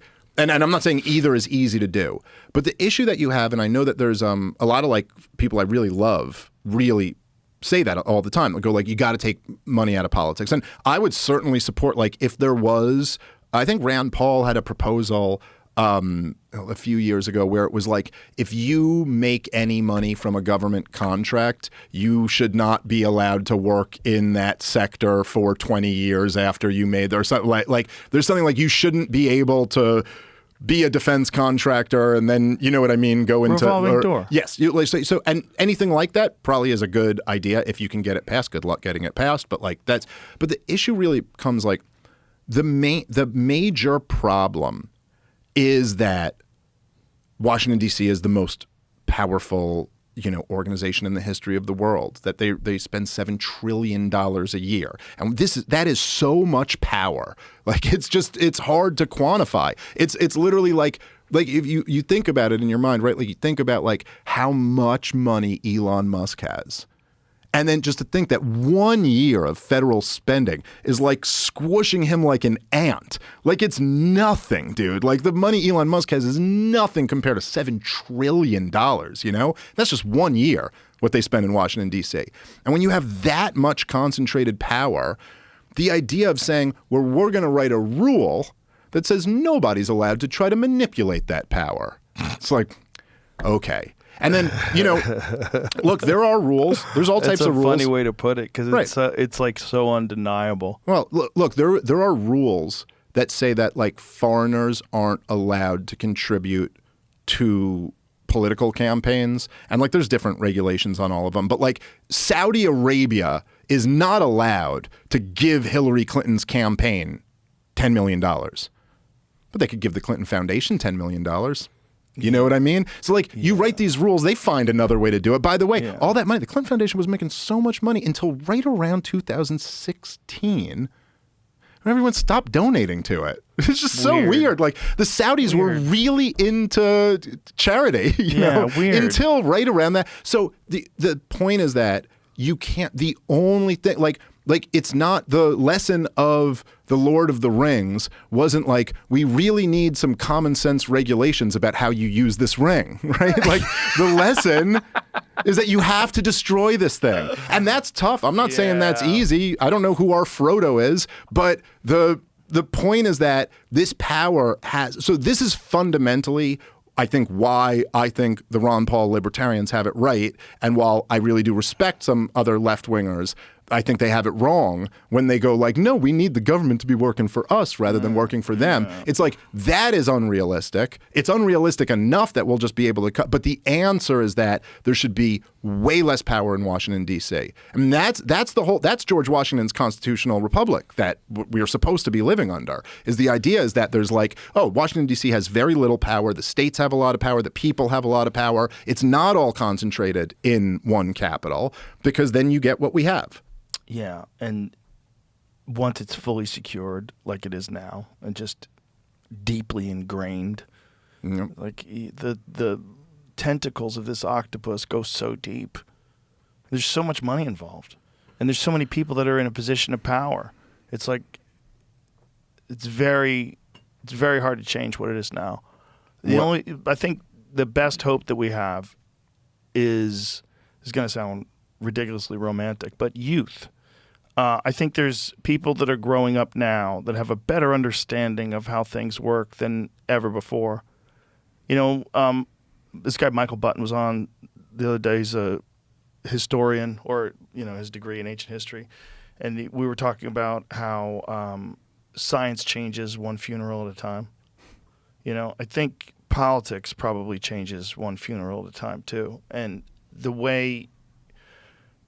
Like, I don't agree with this Mondani guy, the guy in New York City, but I also don't agree that there should be this massive coordinated campaign from both sides to make sure that he doesn't get into power. Yeah. Because you don't agree with him. Like, I think a lot of the stuff he's saying is ridiculous. Like using New York City funds to pay for transgender surgeries for people who can't afford them. Like, I'm a nay on that. Yeah, but it just sounds nuts. It sounds like you're only going for that nutty vote. You want that nutty vote. But what is this? Are we allowed to disagree? So I disagree. I don't support that. I don't support a lot of the stuff he's saying. The raising of taxes, I think, is going to be really problematic, but I'm not an economist. But what is this game we're playing? Is it the people get to vote? Because the people voted. Yeah. And they voted and he won the primary. So it's supposed to be the Democrats get behind him, and then it's the Democrats versus the Republicans. Or are we doing something different? No, the people get to vote, but if they vote wrong, then the powerful might have to come in and let the people know that they have erred and they're, But it's a unique time to see a power struggle. Look, and I should, I guess, preface by saying, first of all, I find this race to be a fascinating microcosm of where we're at politically in so many different ways. And I should preface by saying, I am the most free market capitalist libertarian guy. I don't believe in socialism at all. Most libertarians are communists compared to me. Like, I believe in less, whatever government you believe in, I believe in less than that. So I do not agree with Mamdani's, any of his economic policies. There is something, though, that you just can't deny, where it's like, okay, look, first of all, you got this young guy who's kind of the anti-establishment candidate. He's immigrant. He's an immigrant. He's a newcomer to politics. He's a newcomer to being a citizen of the country, however you feel about that. His campaign was laser focused on one issue, which was the unaffordability of New York City, which, if anybody at all is familiar with New York City, that is the issue of New York City. It's the issue for 99% of the people who live in New York City. The top 1% in New York City are doing great, but everybody else is just struggling to get by. You're either rich or you're struggling in New York City. Right. And the prices have gone up dramatically in the last few years. So he just ran his whole campaign laser focused on that.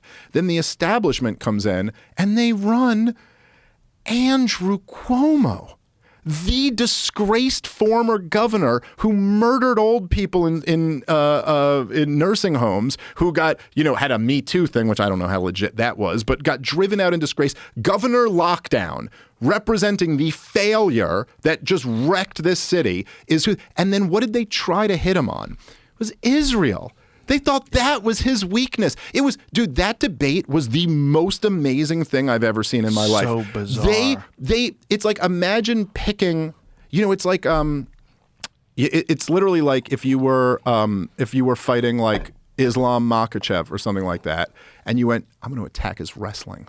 Mm-hmm. That's where I think he's weak. And you'd be like, wait, what? No, like that's his strength. What do you mean? They thought this, they'd go, they bring it up and go through all the candidates. They go, he hasn't even pledged to go visit Israel. Well, they were all saying that was the first thing that they would do once they became mayors. Go to Israel. We'll go to Israel. They all said that, and he said, "I'm going to stay here." He goes, "I'll stay here in New York." Take care of New York He goes, City. "I'll talk to Jewish people who are right here in New York City. I don't need to go to Israel." And then the funniest thing, that to might me, have won him. It helped. Well, they actually thought that pointing out that this guy, which by the way, the mayor of New York City has nothing to do with foreign policy anyway, right. But they thought that pointing out to everybody that this guy doesn't carry the baggage of supporting the war party, but we all support the war party, was going to win over liberal New Yorkers. Like how out of touch do you have to be? And this is, Jude, I got to say, just something that's so fascinating about the whole broader Israel-Palestine debate discussion is that he goes at one point, he said that he's like a one-state solution guy. And for people who follow this stuff, there's some people believe in a two-state solution, some believe in a one-state solution, some believe in the status quo, which is just like apartheid forever or whatever. But he goes, I think Israel has a right to exist as a state with equal rights for everyone. Like everybody gets equal rights. And they tried to make that out to be like an evil statement, which was so hilarious to me that there's one guy goes, I believe in equal rights for all. And they went, Nazi. Look at this Nazi with his equal rights for all talk. Anyway, it just had no effect on anything other than to just be like, oh, he also doesn't have the baggage of supporting this genocide, which is very unpopular. So, okay. And so anyway, it's just like, while he's focused on the actual crisis, which is the unaffordability of New York City, they're talking about supporting this war, which has nothing to do with the role of the mayor anyway. And it's just like, you look at it, you can't believe that that's actually what they tried to attack him on. And so, yeah, he won. Well, I think they're terrified of young people that are popular like that. Yeah. Like a young person who's a really good speaker, who's popular, who has ideas that, look, if you're living in New York City and you're struggling and someone comes along and says the problem that you're having is rich people are making too much money and we're going to redistribute that down to people, that sounds really attractive, and there's a lot more of them than there are of the rich folks, and they'll vote them in. Yeah, well, that's right. And especially there's a reason why, socialism is becoming so attractive to young people. And I think it's like what I was laying out before. They can't afford anything. There's no path for them to get into the ownership class. It's not just that. It's the looming fear of AI taking away all jobs. Yeah, I'm sure that's part of it as well. My kids talk about it. A lot of the kids that they go to high school with talk about it. I talk to college kids that are talking about it.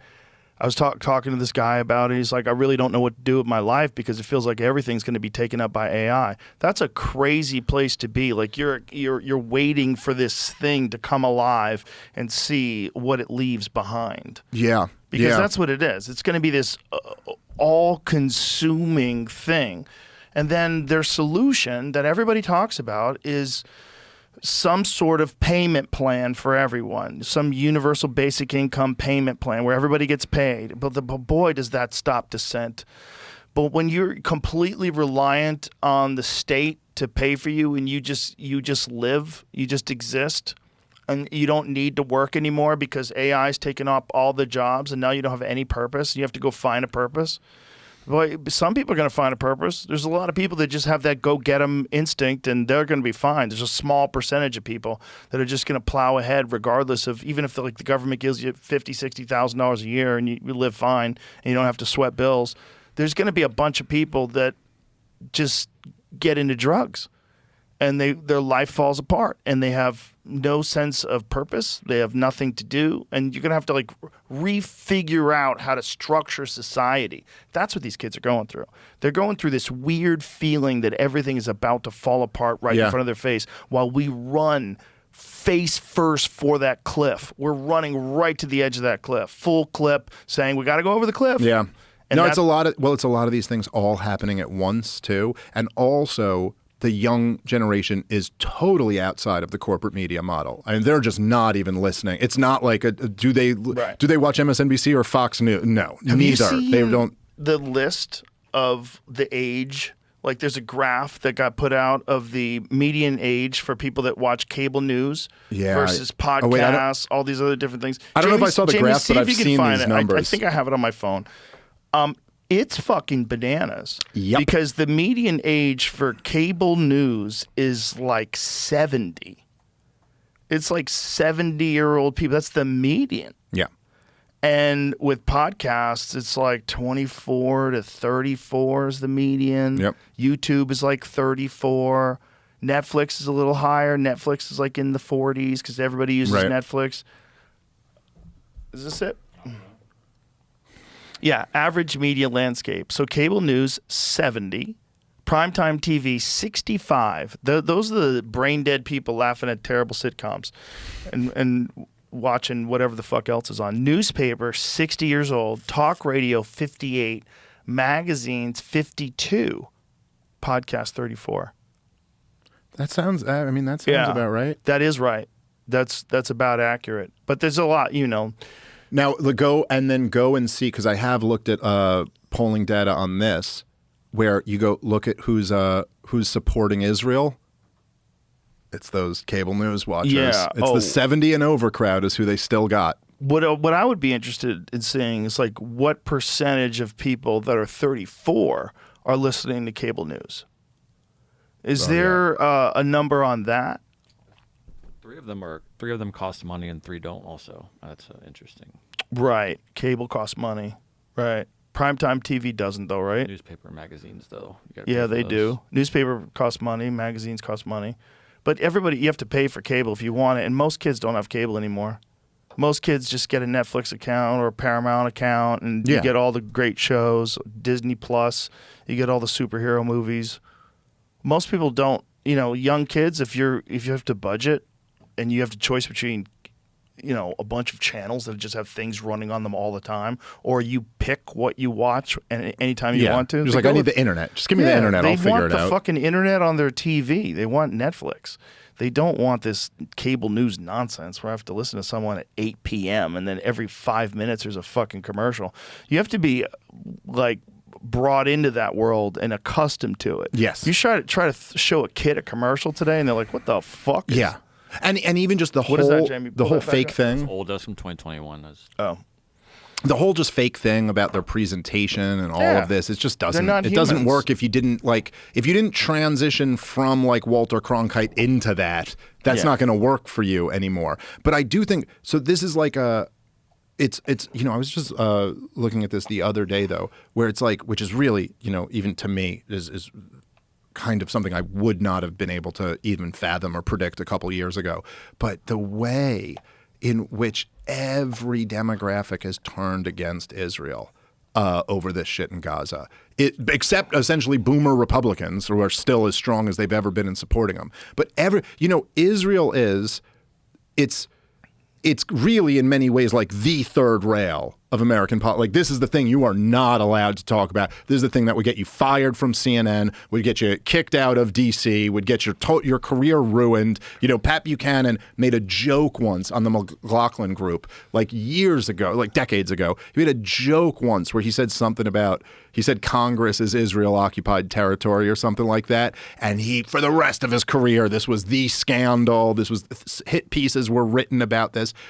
Now, the young people are totally outside of that ecosystem, and they're just hearing from different people, and they're like, no, I'm not buying it. And it's, you know, I think it's a mix of a few things. Like, I think it's just that we have the technology. It's in 4K. You can see what Israel's doing to Gaza. It is so evil that it's damn near impossible to find a way. I mean, some people do, but it is really difficult to find a way to be like, I'm actually okay with that. It's been going on for years at this point. And then the second thing is just that, like, the relationship between the U.S. government and the Israeli government is so freaking bizarre that once you see it, and once a whole generation of young people see it, it's like impossible for them to unsee it. And it's just too it gets weird. Into New York City mayoral politics. Yeah, like it's just and the idea that it is, the idea that it's just accepted as normal that the politicians for your country must worship this other country. And you're like, so what did that other country like beat us in a war and they're occupying us now? And you're like, no, you're the superpower. They're your welfare country, But yet you must go kiss their wall. You must say, hey, Tammy Bruce from the State Department. Literally and I know she was kind of being tongue-in-cheek, but where she goes, we're the greatest country in the world. Well, second greatest to Israel. And you're like, what? Was she being tongue-in-cheek? I don't know exactly. She kind of... It was a weird thing to say. That is a weird thing for any representative of your government to say. If anyone sat there and just went, I think America's the greatest country in the world. Well, Finland, I guess, is the greatest, and we're number 2. You'd be like, what? I'm like, Finland's a cool country. I got nothing against them, but what are you talking about, Yeah.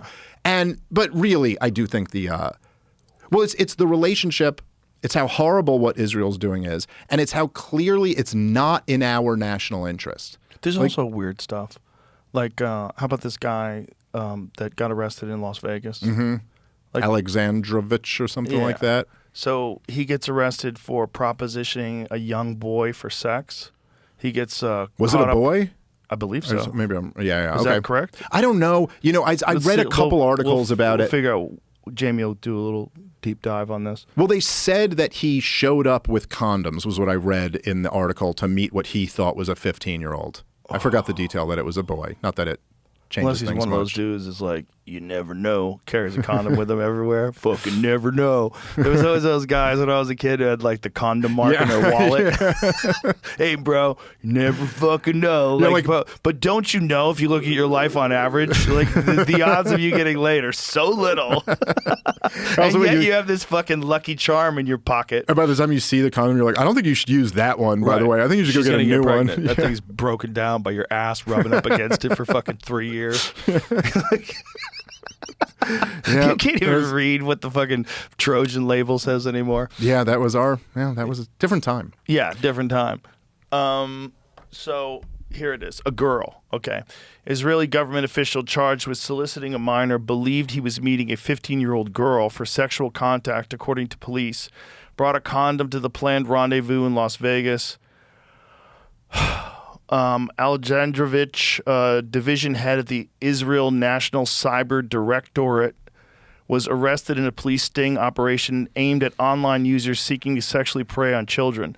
The Las Vegas outlet 8 News Now reported that Alexandrovich chatted with an officer posing as a teenager online before being arrested. Sexual contact included bringing a condom and taking the decoy to Cirque du Soleil, which stages elaborate shows along the Las Vegas Strip, said police documents seen by 8 News Now. Details of the arrest came as State Department denied the U.S. government played any role in releasing the Israeli official after Alexandrovich was able to return to Israel once he had bonded out of jail in connection with the felony charge. Wow. So that's kind of crazy that you just... Well, I heard some people claiming, and I'm not sure what's right about this, but there were people who were arguing that like the website or the app or whatever that he was on is 18 and up. And so they were saying like, no, he thought he was meeting an adult or something like that. Well, this is what I thought too. Is like, how do we know that this isn't a setup? I'm always, how do I know this isn't Richard Nixon 2.0? Right. I don't know. I'd like to assume that we got a piece of shit and they arrested him, and then I'd not like to assume that. Then all of a sudden he gets released and he gets to flee the country and never face consequences. I don't want that to be true, but I don't know what the fuck happened. Yeah. Well, this is kind of convenient. From what I've read about it, I believe he has a court date coming up in a few days. Oh, he'll be back. And so that's going to be a big tell there, right? It's crazy to me. I've been blown away by this in lots of ways over the last couple of years, but how bad the Israeli PR game is. And that it's almost like they were just so accustomed to the old way of doing things. They're so accustomed to people being terrified of being labeled anti-Semitic. Yeah, someone criticizes you, you label them as a bigot, and you destroy their lives, and that works. For it doesn't work anymore. Minor jokes. Yeah. Well, and there's I think it's so I've been using this analogy or comparison lately, and I think if you remember when Joe Biden had that disastrous debate with Donald Trump, and everybody, the debate opens and everybody watching it knows this is over. Right. Joe Biden is done. I mean, it was so bad, but it's not just that it was so bad. I mean, it's before the debate, there's Rachel Maddow at a desk with a bunch of people. We're now going to the first presidential debate. Joe Biden's going to kick his ass. They were already talking about how it was, remember the term deep fakes? That they came up with, where it's or cheap fakes. I'm sorry, yeah, cheap fakes. It's not a deep fake, but it's kind of like a deep fake. See, they're showing you a real video of Joe Biden being senile, but see, that's just as fake as a deep fake because they didn't include the context or something like that. That was the talking point that right before we go into the debate. The debate cuts; it goes back to the same panel, and they go, "We got to find a new candidate." They acknowledged that, and part of the reason why we all knew it was over in that debate was it wasn't just how bad the debate was. It was that now you have to admit this. You were pretending this thing didn't exist. Now you got to admit it exists. And once you admit it exists, there's now a microscope on Joe Biden like there never was before. So tomorrow when he's doing an interview and he mixes up a name, that may not have been such a big deal 2 days ago. But after that debate performance, when he mixes up another name, now you're like, look, there it is again. He's senile. Everything became amplified after that point. And I think... Don't you think they set him up? Yes. But sure, that's his whole separate issue. But yes, I do think they set him up. But I think a similar thing has happened with Israel, where now everyone's looking at it and everyone's watching and everyone's going, wait, what the hell is going on here? That's a great analogy. What is this? Yeah. So wait, a pedophile can just go flee to Israel? How many other pedophiles have gone and fled to Israel? Quite a few. And now it's like, oh my God, they've opened Pandora's box, and there's just, I think, no way to put this back in because it's too weird. It's too weird to not notice. And that doesn't mean you have to jump to the conclusion of you have to hate Jewish people or something like that. I'm not advocating anything like that. But you do kind of have to question the relationship between DC and Tel Aviv and what is going on here? Because this is so utterly bizarre. It's so crazy to see the American people are against what Israel's doing to Gaza. It obviously hurts it hurts our, as they use in the preamble to the Constitution. I like that phrase, domestic tranquility, right? This is destroying our domestic tranquility. We got protests. We got people fighting over this stuff. We're pissing off the Muslim world again, which we've already had to deal with, them hating our guts. Now we're deporting students. We're deporting legal residents because they had the wrong opinion. This is all, and it's impossible to not look at this and go hey, what's going on here? And they don't have any answer for that. And the other thing, too, is that it's just, I don't know if you've noticed this, but there's a lot of people now trying to jump off of the sinking ship.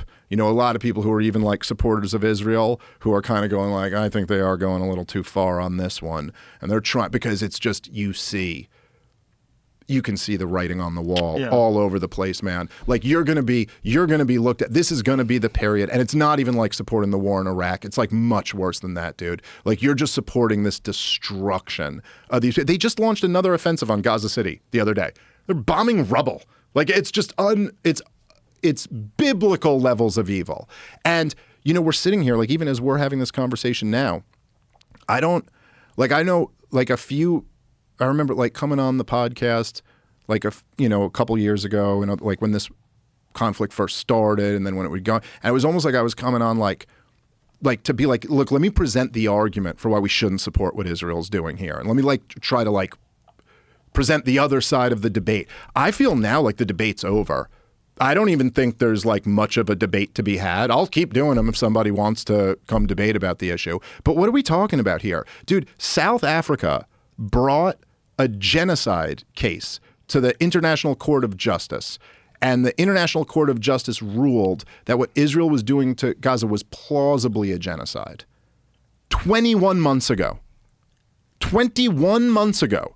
They said this was plausibly a genocide. And the thing's gone on the entire time since then. There was a huge Haaretz piece a couple months ago about, because we've seen so many examples of this, but they had IDF soldiers off the record, and at least one on the record, saying that they were given orders to fire live rounds into the crowds of desperate people trying to get food, who have literally been used to having starvation throughout Gaza. I don't know if you saw this, dude. I mean, I actually found this hilarious, but I'm a comedian who has a real twisted, dark sense of humor. But the Free Press, Barry Weiss's publication, ran a piece debunking the starvation in Gaza. And one of the examples, I'm not making this up, you go look at this. I'm very close to exactly accurate on this. One of the examples they picked was a kid who was starving to death, and their attempt at debunking it was that actually this kid had another major issue when an Israeli bomb cracked his skull. So that's your defense. That yes, he starved to death, but it was also, with these other complications. This was the big one where the New York Times had that big picture of the starving baby, and then they made a big thing out of being no, but he had other medical, problems too. And then the mother had said, the mother said that the doctors told her that the reason they had other medical problems is because she was malnourished during pregnancy. It's okay, so yes, you are right, Israel defenders. The kids starving to death are the ones who have other complications. That's always who dies first in famines. I don't know what victory you think this is. But so since this point, since the International Court of Justice ruled it was plausibly a genocide, the 21 months up to today, since then, I know at least to Ehud Olmert and Ehud Barak, both former prime ministers of Israel, have come out and said Netanyahu's committing war crimes in Gaza. Now, they didn't call it a genocide, but they called it war crimes. So that's where your debate is at this point. Where are we? Between genocide and war crimes. What area in there does this occupy? But how the fuck do you defend any of that, dude? I don't know if this is true, so I want to look it up before we commit to this. But someone sent me some things saying that Grok was pulled from Twitter, from X, whatever, because Grok had said that Israel was committing a genocide. So someone asked Grok whether Israel was committing a genocide, allegedly, and I want to find out if this is true, because I saw this article and I was running out of the house. I was like, what the fuck? But then it was reinstated. So I don't know if those posts were deleted. I don't know if this is real. Yeah. But I'm not shocked. I'm not shocked. I read it and I'm like, I could see how that could happen. I could see, first of all, how it could interpret it as a genocide when they're not alone. I mean, if Grok is just a large language model that's pulling from the internet, what's the general consensus worldwide? Definitely more on that side, yeah. More on that side. For sure. And then if you look at the sheer numbers of people that have died, which we don't even really have an accurate count of, what is the number? What's the number of casualties now? Yeah, well, there was just a So here it is. It's the only really good article I could find on Brock account briefly suspended on X. Okay, what does it say here? The reason for Grok's brief suspension on X was August 11, 2025, remains unclear as no official statement from X or XAI has been provided, the bot said when asked why its account was removed. However, Grok itself claimed in now deleted posts that the suspicion was due to comments it made accusing Israel and the U.S. of committing genocide in Gaza, citing sources like ICJ, International Council of Justice rulings, UN reports, Amnesty International, and I don't know how to say that word. B'Tselem. These posts were flagged for violating X hateful conduct rules, the statement added. The press team for stating... That's just so funny, dude. This is so crazy. The press team for X did not immediately respond to the Hill's request for comments. Users have criticized Grok for providing anti-Semitic responses to questions in recent months. What anti-Semitic responses? However, X's owner, Elon Musk... Well, I lost you for a second. X's owner Elon Musk said in a Monday post the bot's account removal was just a dumb error. Grok doesn't actually know why it was suspended. Is he Grok? Is he like, me don't know. Me don't know why we is actually suspended. Upon its reinstatement, the Grok account wrote, Zup, beaches, I'm back and more bass than ever. Okay. Did anybody ask it again? Why don't you ask it right now? Let's go to Grok and ask Grok right now. It's going to give a more politically correct answer at this point, I bet. Be fascinated to that's see my guess. what it says. Yeah, I'm not sure. Is Israel committing genocide in Gaza?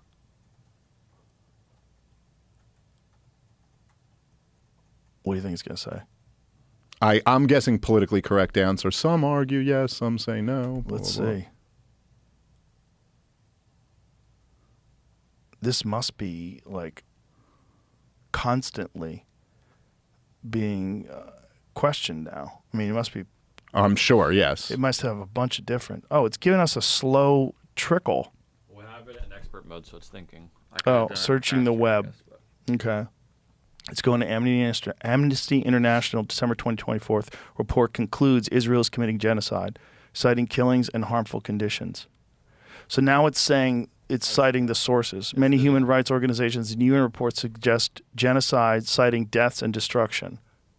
This is just its thinking Right. pattern. I get it.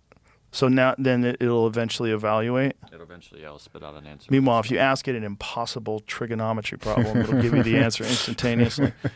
Okay, here it goes. Term genocide is defined, 1948 UN Convention, the prevention and punishment of the crimes of genocide as acts committed with intent to destroy in whole or part a national, ethnical, racial, or religious group. These acts include killing members of the group. Okay, the ongoing conflict in Gaza stems from, I get it, I know what that is. Okay, allegations of genocide, prohibited acts, intents. So it's giving you a very nuanced response. International Court of Justice, in response to South Africa's case filed in December 2023, ruled in January 2024 that genocide claims are plausible and issued provisional measures ordering Israel to prevent genocidal acts. And this is quite a while ago in 2023. Mm-hmm. Okay, scroll down. Notable deniers. Israel's government calls accusations baseless and outrageous, emphasizing compliance with international law and investigations into misconduct. The U.S. has described claims as unfounded. Analysis like the BESA Center report, July 2025, and ACJ 2025 July argue no evidence of starvation, massacres, or disproportionate strikes and criticize data manipulation by Hamas. Contextual challenges. Urban warfare against embodied insurgency complicates operations. Accusations ignore Hamas's role in aid diversion and civilian endangerment. Some scholars note that while harm is severe, competing motives like counterterrorism preclude genocide findings. The issue remains highly contested and politically charged. While human rights bodies and ICJ have found plausibility in genocide claims warranting preventive measures, no international court has issued a final guilty verdict, and determinations hinge on ongoing investigations. Yeah, I don't know, man. It sounds like a different answer. I mean, whatever. That's a reasonable nuanced. enough. Yeah, it's very nuanced. It allows you to form your own opinion based on what many people say, including what Israel says. So it's not going to give you an answer. It's essentially saying, figure it out. Which I don't have a problem with that. I don't have a problem with that at all. I mean, that's what I would like it to do, especially if there's debate. Well, also, I mean, I think one of the, the real problems, and this is why I kind of avoided using the term genocide too much, at least in the beginning, is that there's no good definition for genocide. That definition they gave you at the beginning is the official codified under international law definition. Right. It's attempting to destroy a group in whole or in part. Right. Well, what the hell does that mean? And that's why they could say, Hamas committed a genocide on October 7th. It's I don't know, they destroyed a group in part. And the whole South African case that they brought to the ICJ was basically the entire case was just the Israelis in their own words. Their argument was that there's a genocidal intent here. When Benjamin Netanyahu's talking to a group of military and calls them Amalek, well, what? The story of Amalek from the Bible is that the moral of the story was you have to kill all the women and children. Like that's what the story was about. I think you even had to kill the ox or something like that. I'm not an expert in the Bible, but it was like that was the point. It was like an ancient tribe that was beefing with the Israelites, and they were like, yo, the moral was you have to kill all the women and children too. And that's a crazy thing to say at the beginning of a war. But the thing is that whether you consider what Israel's doing a genocide or you just take the moderate position of former Israeli prime ministers who say it's war crimes, I think the bigger point is just like, it is so horrifically evil. And no one should support this. It's crazy. It is so insane to support Israel doing this to what are, in effect, their own people. Like, they may not consider them their own people, but I don't care what they consider. I care what they have power over. Hitler maybe didn't consider the Jews his own people, but it doesn't matter, dude. Once you have control of that country, those people are your people. Like, you have an obligation to them. Israel has had control of Gaza since 1967. They've been the sovereign, and all the way through. People could talk about the disengagement in 2005, but that doesn't mean anything. They still controlled the whole strip. They just didn't have their soldiers inside. They had them around the perimeter. It doesn't matter. You're still controlling those people. And so, like, if you have resistance, even violent resistance, to a 60-year-long occupation, you don't get to just say, like, all right, we'll just turn off electricity to the whole place. We'll just cut off water to the whole place. We'll let no food in for 3 straight months. Not one grain of wheat got into Gaza. And that, by the way, is a direct quote from their finance minister, Smotrich. And not one grain of wheat will get in. And then a few months later, you go, oh, no, but the people starving, they had pre-existing conditions. Yeah, it's like, a hoax. Come on, man. Like, what are we doing here? And particularly when it's like, it's just very obvious that this doesn't serve our country's interest in any way at all. I was listening to Netanyahu's an interview he did the other day. He was on with our friend Konstantin Kasen on trigonometry, and what was he saying at one point? He goes, "We're fighting Hamas, so you don't have to," or something. Like, does anybody believe that Hamas was about to mount an attack on the United States of America? They were going to take over if it wasn't for Israel sticking up for us and just destroying the entire strip. And it's ridiculous. It's like, you'll still, to this day, I'll be in like a debate or like a panel or something like that, and someone will still start with the question, like, do you think Israel has the right to exist? And isn't it amazing that over the last 2 years, that's been the question that's asked so much, when very clearly a more relevant question would have been, does Gaza have a right to exist? Because it doesn't now.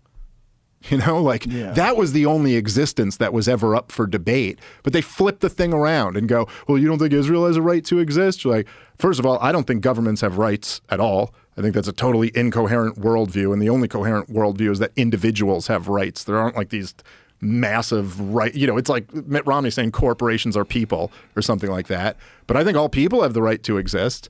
I think Israel does not have a right to do what it's doing to Gaza.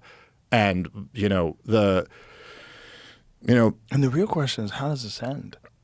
No, it seems to be with ethnically cleansing the entire strip. Seems the most likely bet now. And then what do they do with Gaza? Like, how long is it going to take before that even looks normal again? Well, I mean, I don't look at the massive destruction, just the sheer scope of it. Yeah, it's like 80% of the structures have been leveled. So crazy. If anybody flying over that with a drone and they tell you that's the only way they could have done this, that seems nuts. Yeah. And the fact they keep doing it, it's like, how does this end? Like, what happens if Israel's publicly said, and Netanyahu talked about it on the podcast, that they're losing the PR, or what do you call it? Did you say PR propaganda? Yeah, something like the PR campaign. But what does that mean? It means the people see what's going on and they don't support it, and you think they're wrong. Okay, well, how much further can you go with this before everybody disagrees? Yeah, and well, also part of the reason why people, it's like, because I don't know, people have you don't have the controlled propaganda apparatus anymore. And so the thing is now, for the people, like, obviously there are still a lot of people who just don't really pay attention, that deeply. But for somebody who's listening, let's say, to Netanyahu's interview with Konstantin, I'd have to say like a large portion of them at this point, you're listening to podcasts about politics, right? Like you're not completely removed from this world. There have been so many Israel-Palestine debates over the last 2 years. It's almost everyone who's watching this has at least seen what some competent person on the other side of this issue has had to say. Yeah. And so like one of the times, they brought up at one point, and they really did, I thought Konstantin did a reasonably good job in the interview. The two, I forget his, what's his partner's name? Francis. The two of them, I thought they did all right. I thought they were a little, there were times they could have asked some follow-up questions, particularly the one that I thought they let him off the hook with was when they asked him about his support for Hamas. And they just totally let him go like, oh, well, we needed to make sure that people weren't suffering too bad and let some aid in. And it's like, no, dude, that's not. And the thing is that so many people listening to this have already heard this explained. You know what I mean? Where it's like I remember like a couple years ago where I was when I was talking with you, I was saying, hey, Coleman Hughes got this all wrong when he was on your podcast. And Coleman Hughes had basically said, there's one quote that's attributed to Netanyahu, but like it wasn't on video or anything like that. And I was like, no, dude, this case is much bigger than one quote that was attributed to him. By the way, since then, a video came out of him saying it on video.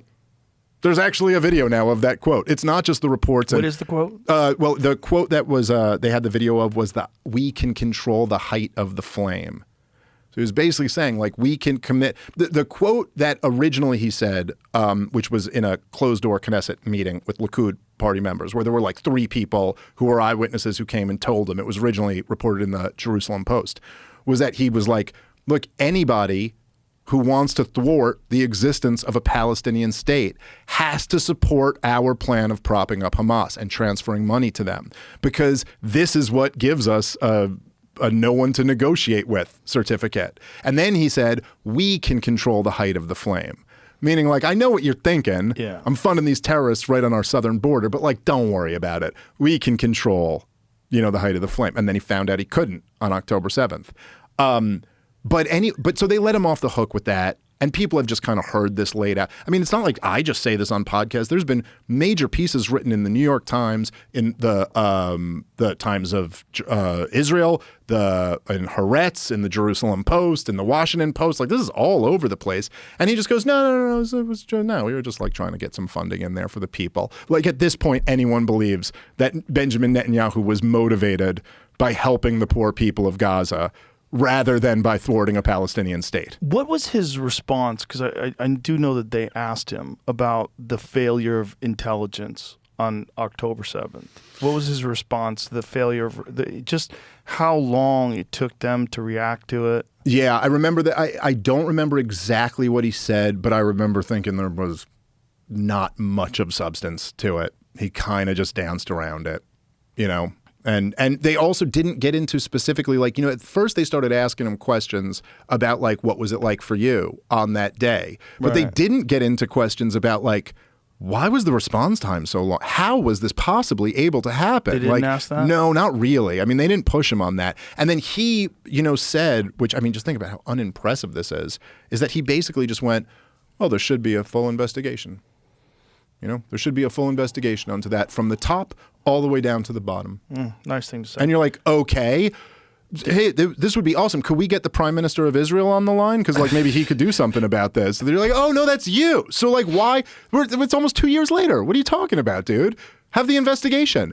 What, you can't conduct an investigation while you're destroying the Gaza Strip? What does it have to wait till after that? You got time to do a podcast. Did they ask him about the protests? I don't think so. But, I don't... Because there were protests before October 7th. Yes, there's also been protests this week.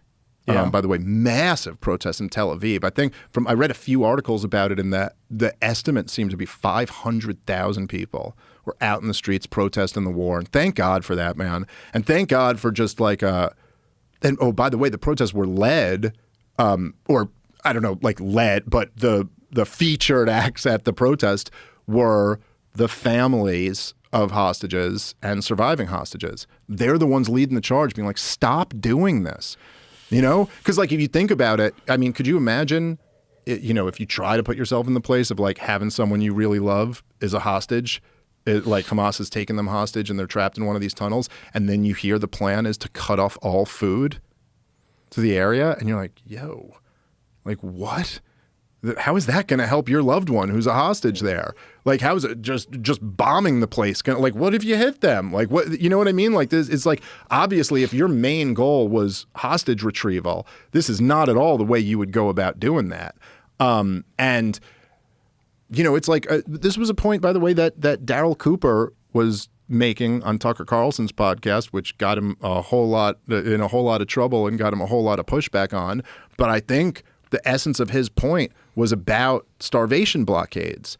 And then like saying like, you know, you put a starvation blockade on Nazi Germany or something like that. You go, okay, because the Nazis are your enemies and they're real bad guys. So you want to do that. But like, do you think Adolf Hitler's not eating? Do you think any of his soldiers aren't eating? I mean, that's going to be first priority, right? Nazi party members and the Nazi military are going to care. Who is maybe not going to get food?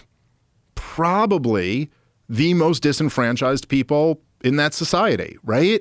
They're already in a concentration camp. Yeah. Well, and then, some of them were, I guess, at that point, and some of them weren't. But isn't it amazing that that's controversial to say?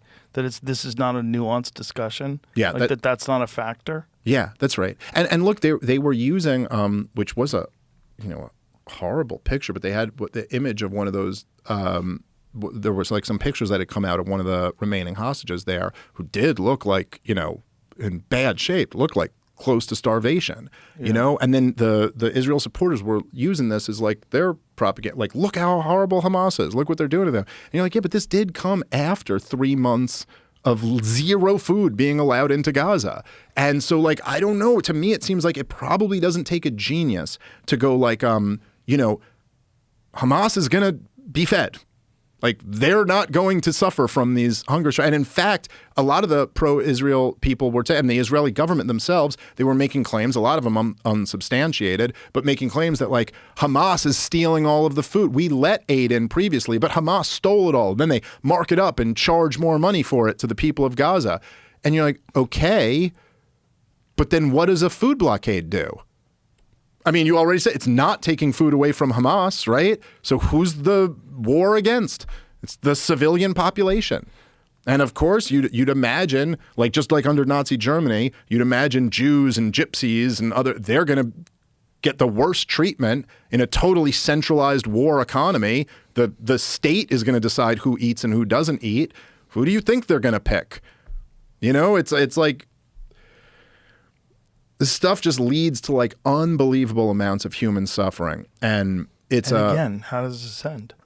Well, I mean, I guess there's some competing plans. Like Donald Trump said kind of flippantly a few months back that America was going to take over the Gaza Strip and turn it into a big, beautiful property. It sounded like he was talking shit. Yeah, me too. It was that weird, was what I thought too. He said it right beside Netanyahu, and it just seemed bizarre that he was doing that. Very strange. But then Netanyahu said, much more recently, just a week or two ago, said that Israel is going to take over the Gaza Strip, which that sounds much more likely to me. I think this is the weird dynamic kind of here is that I think they're not like so stupid that I'm aware of something that like these guys aren't aware of, right? Like they know that they've lost control of the media. They know they've lost control of the narrative, and they know that they've lost control of the youth in America. And that at some point, those 70-year-olds watching cable news are going to age out and die, and the people in charge are going to be this generation that has a totally different view of Israel than previous generations. They know that, but then the question becomes like, what do you do with that information? And so I think that there is a part of Netanyahu and the Israeli war cabinet and the Israeli government who are looking at this and going, all right, so we got like 10 more years of this relationship.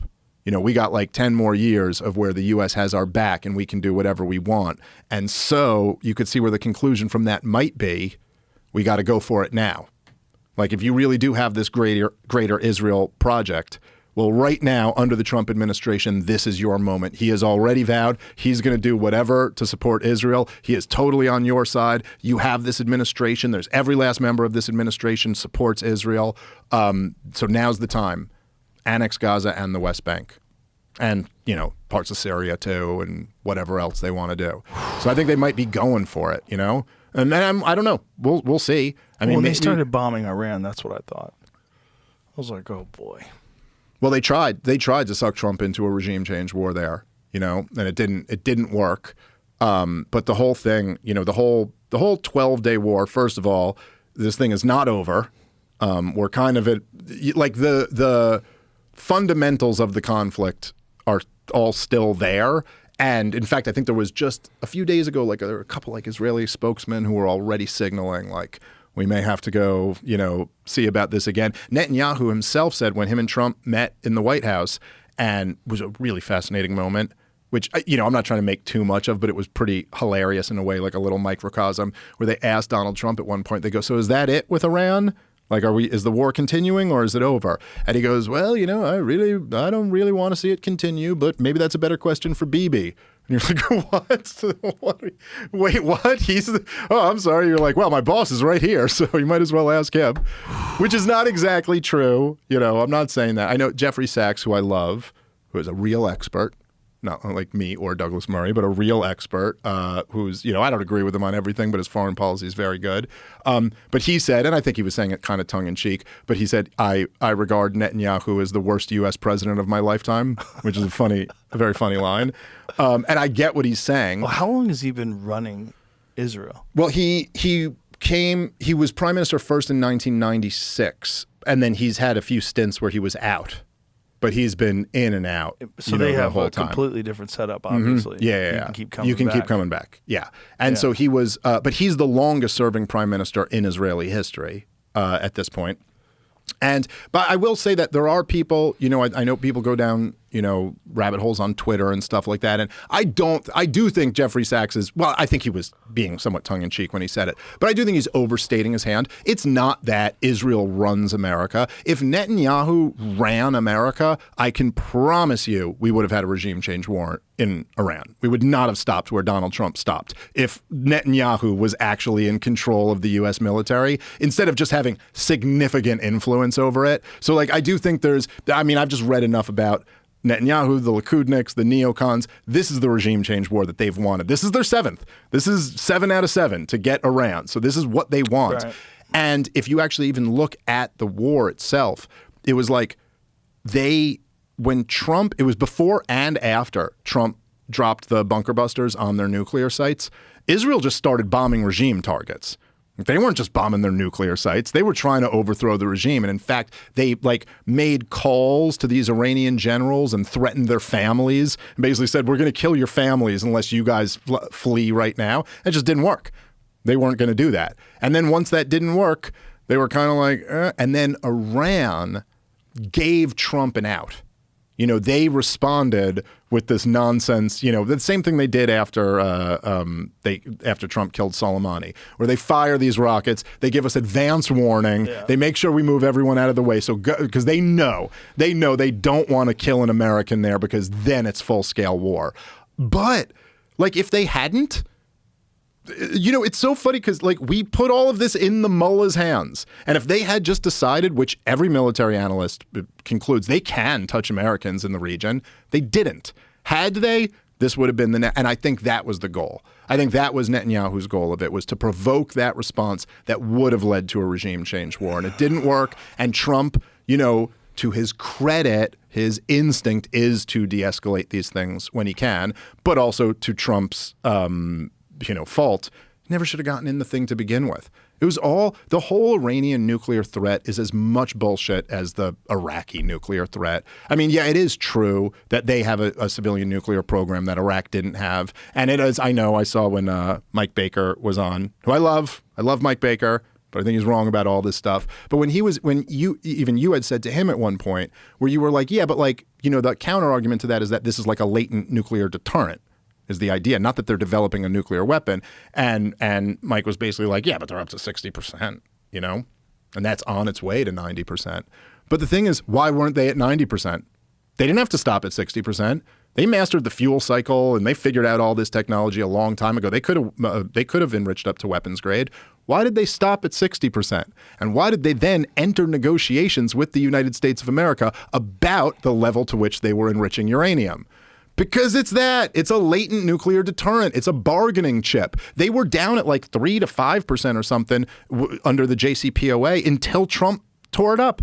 until Trump backed out of it. And then under the rules of the JCPOA, because they're still in it with Europe, and we'll see where that goes now, but they were allowed to up the enrichment once America pulled out. And so they exercised that option in the agreement.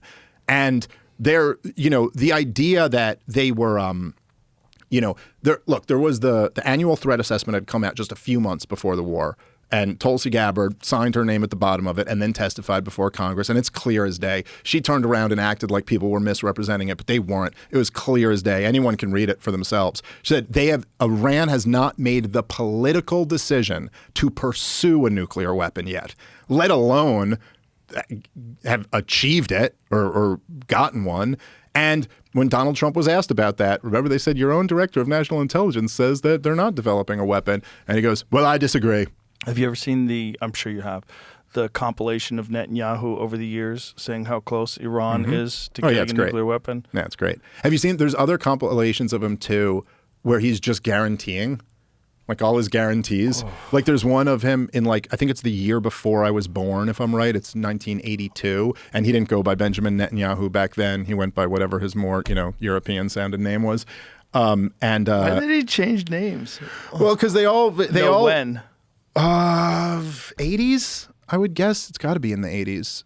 He was Netanyahu by the 90s, but in the 80s they were still calling him whatever. I can't remember his previous name. Why did he change his name? Well, they all kind of, because the whole thing, Joe, is that they're all, Israel was a European, construct. They were made by a bunch of Europeans who came over and created Israel, but then they have to claim that they're the true Semitic people. Is it true that genetic testing is outlawed there? I believe that is true. I believe that's true. Double check me on that, but I believe it's true. We should definitely double check that permission right now. from the government to go get DNA tests and stuff. Because I think, and I believe... Well, this is the problem with the term Semitic. Mm-hmm. Because if these are European Jewish people, this is not the exact same genetics. That's right. And genetic testing heavily regulated. Heavily. Here, you can fucking get it at Walgreens. That's right. Yeah. And focused on medical and reproductive purposes with broad support for carrier screening and pre-implantation diagnosis. What does that mean? Pre-implantation diagnosis? This creates a system where health-related genetic testing is robust and often publicly funded, but direct-to-consumer tests for ancestry or paternity are highly restricted. Now, why would you highly restrict anything like that? If you wanted if a human being has bodily autonomy and you want to find out where your ancestors came from, why wouldn't that be? What do you think? Well, look, the only real answer to this is that they, the Israel project or the Zionist project always relied on this kind of claim, which is a crazy claim in a way. It's like a supernatural property right claim, right. That that you have this, which if you go, there was that great documentary on the settlers in the West Bank, and they'll all tell you to a man or to a woman. They focus a lot on that godmother of the settlers woman, but they'll all explain to you, in very plain English with a Hebrew accent, that God promised them all this land. And so God promised us all this land. So I don't know who these other people are here, but God didn't promise it to them. He promised it to us. And so, that's kind of the claim, that we're the original people of this land. And so we have a right to come back here. Now, forget for a second the fact that nobody conceives of property rights in this fashion in any other way. Right. Nobody thinks I could come up with a DNA test and be like, oh, I've got some Ukrainian in here. All right, well, I'm going to march into Ukraine, knock on a door and be like, this is actually my house because I was here 1,000 years ago. But it's kind of crazy that you block evidence that's not really a good argument. Well, let's just say, hypothetically, if, say, the truth is that the Jews of 2,000 years ago weren't actually kicked out of the land, but in fact, they were forced to convert, and that actually those people who you're saying were never promised the land are actually the people who were promised the land and then converted to Islam. And in fact, you're just some European who came in here way after that. That I'm just saying, hypothetically, if that was the case, that would be something that maybe you would want to control the information of. Isn't that wild? Well, you know, I don't want this whole show to be such a Debbie Downer. well, no, okay, I will make a real positive, a real positive case about this, okay? Because I do actually, I'm not a pessimist, and I want to make sure I'm not just a downer. You know, I saw Too late. Well, yeah, okay. Well, I'm trying. Okay, well, I've done whatever. I've done 17 episodes being a downer. So let me I'll give you a few minutes. I hung out with Ron Paul a little bit, as I was telling you. I was at his party the other day, and it's like every time I see him, he always asks me the same question, and it's always like the feeling like this like fatherly, like there's a right answer to this and a wrong answer to this, but he always goes, so Dave, are you more optimistic or pessimistic? And I always say optimistic because I know that's the correct. And every time he asks me this and I say optimistic, he just nods his head. He's like it's just like correct.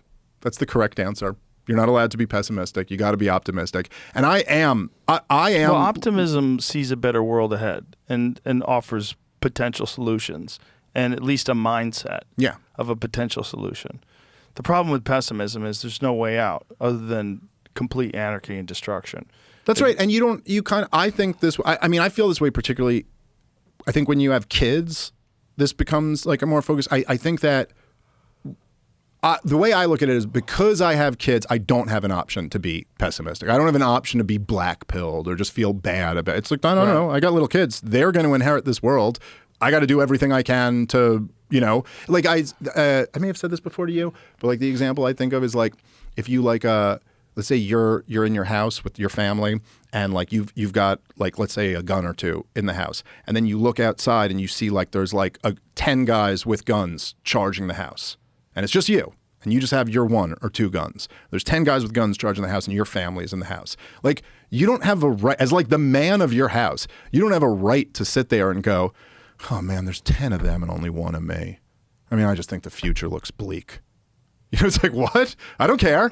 I don't know. You know your house better than them, right? What do you got there? You got some gasoline in your shed? Okay, shoot the shed. That blows up a few of them. Get your family into the attic. Get them into the basement. You got to try. You still have a fighting shot here. So you don't have the right to just sit there and feel bad about, the odds are against you. But crazy things have happened. I will say, You think it's that bad? 10 guys to 1? No, I'm just saying even in a scenario. You know what I'm saying? In your analogy, it's like you're fucked.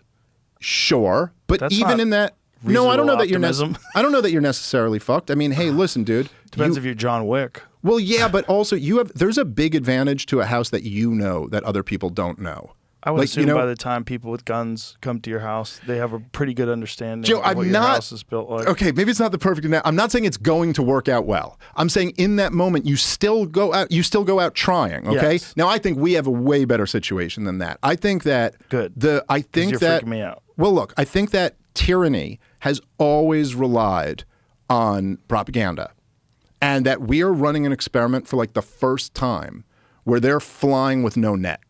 They don't have a propaganda apparatus anymore, like at all. Well, they certainly don't have control over narratives anymore. Donald Trump can't even control what Tucker Carlson is going to say. Right. You know what I mean? You can't even count on your most influential right-wing voice in America to go, like, there was never anything like this before. There was never, even just in recent times, there was never something George W. Bush could have done where you'd be like, tonight on Fox News, Bill O'Reilly and Sean Hannity are going to tear him apart. It didn't exist. Right. There was never anything Obama could have done where Rachel Maddow was going to tear him apart over that. Right. Like, we have that for the first time now. People are waking up in a way to this stuff that's like never happened before. Right. And I think that gives us like enormous potential for positive things to happen in the future. Now, and the other thing that's happening is that, like, economically speaking, our system is being pushed to a point where eventually they're going to have to call it quits on all of this. Like, we just can't keep going up. Like, I think it was, I forget the exact recent numbers, but it's something like, it's over $1.2 trillion a year just on interest on the debt. Interest on the debt is like overtaking the entire budget. And at a certain point there, someone's going to have to call it quits and be like, we just got to start reining this thing back in. If they lose all of their popular support and all of their economic ability to keep running up the debt and keep the printing machines going, then I think there's going to have to be a huge adjustment made there. And I do think, like... Well, this was Elon's argument. Yeah, that's right. Yeah. Which is why he wanted this massive economic reform. And Yep. this is why he wanted to do an audit on everything. And you saw how that worked out. Well, okay, but he was right. Yeah, but that was still also like the first attempt at that. Yes. And he was right about that stuff. So, Yes. okay, yes, that didn't work. You know, Doge was a failure in terms of actually getting cuts done right now.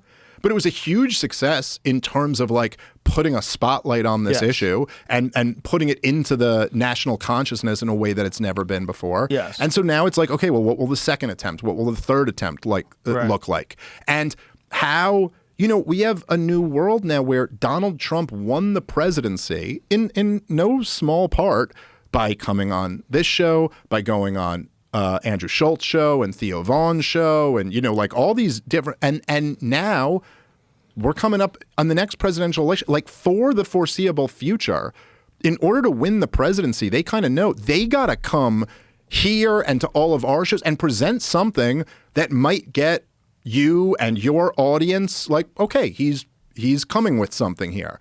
This is such a new dynamic that I just think like the potential for good is off the charts. And so like, yeah, in the short term, things are still the same. Government policy is still what it is, and the people don't really have much control over that.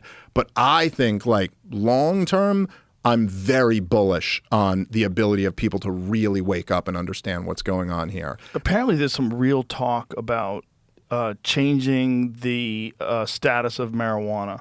Yeah, I was reading about that a couple weeks ago, right? But there's something that just came out yesterday too, where they think that Trump might declassify it and take it from a Schedule 1 to a Schedule 3, which would change everything and open. There was an article about the economics of it because they were talking about these businesses, how they're taxed, and how, you know, federally they're still operating like criminals. You know, it's like that's how it's viewed by the federal government. Views it as a Schedule 1 substance. You're, you know, like, and if you get arrested for it, you're fucked.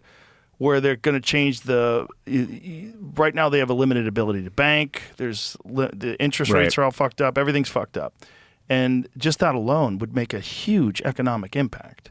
I mean, if you want to do something, first of all, you would kill a lot of the interest, or excuse me, a lot of the financial interest that the cartels have in it. If all of a sudden it becomes legal here, like the cartels they're probably going to be involved still a little bit because they're involved in it already. They're involved in avocados. I had Ed Calderon on yesterday. He was explaining how they're involved in illegal fuel. The human trafficking is a giant business. They have many horrible interests. But you would, at the very least, you would empower American businesses to do it legally and normally, and you know, have organic marijuana, air quotes.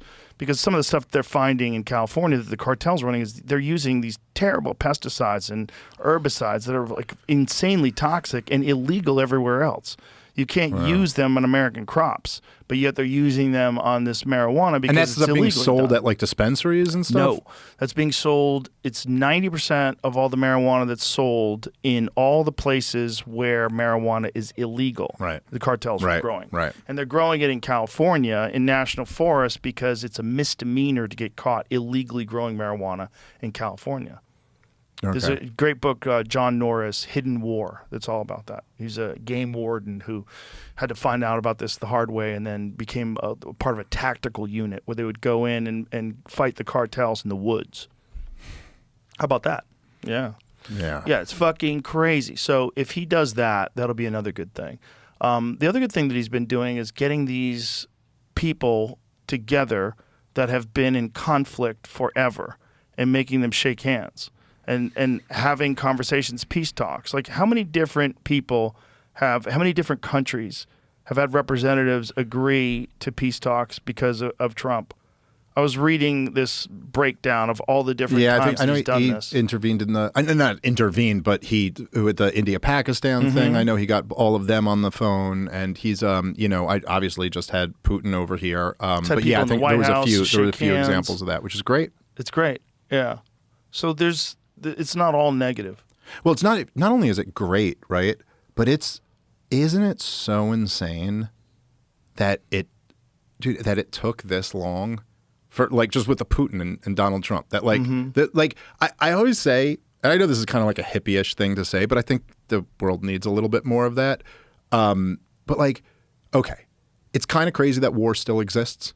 It's kind of crazy that we're at the, like you'd almost feel like if you saw a society and you're like, wait, you've gotten to the point where like you have the written language and 2-story buildings. You'd be like, you probably should have figured out something other than war at this point. But yet, you're talking about a society with the internet and skyscrapers and heart surgery and like all these things. And like but still, and we have international governance of some sort, you have the United Nations and things like this.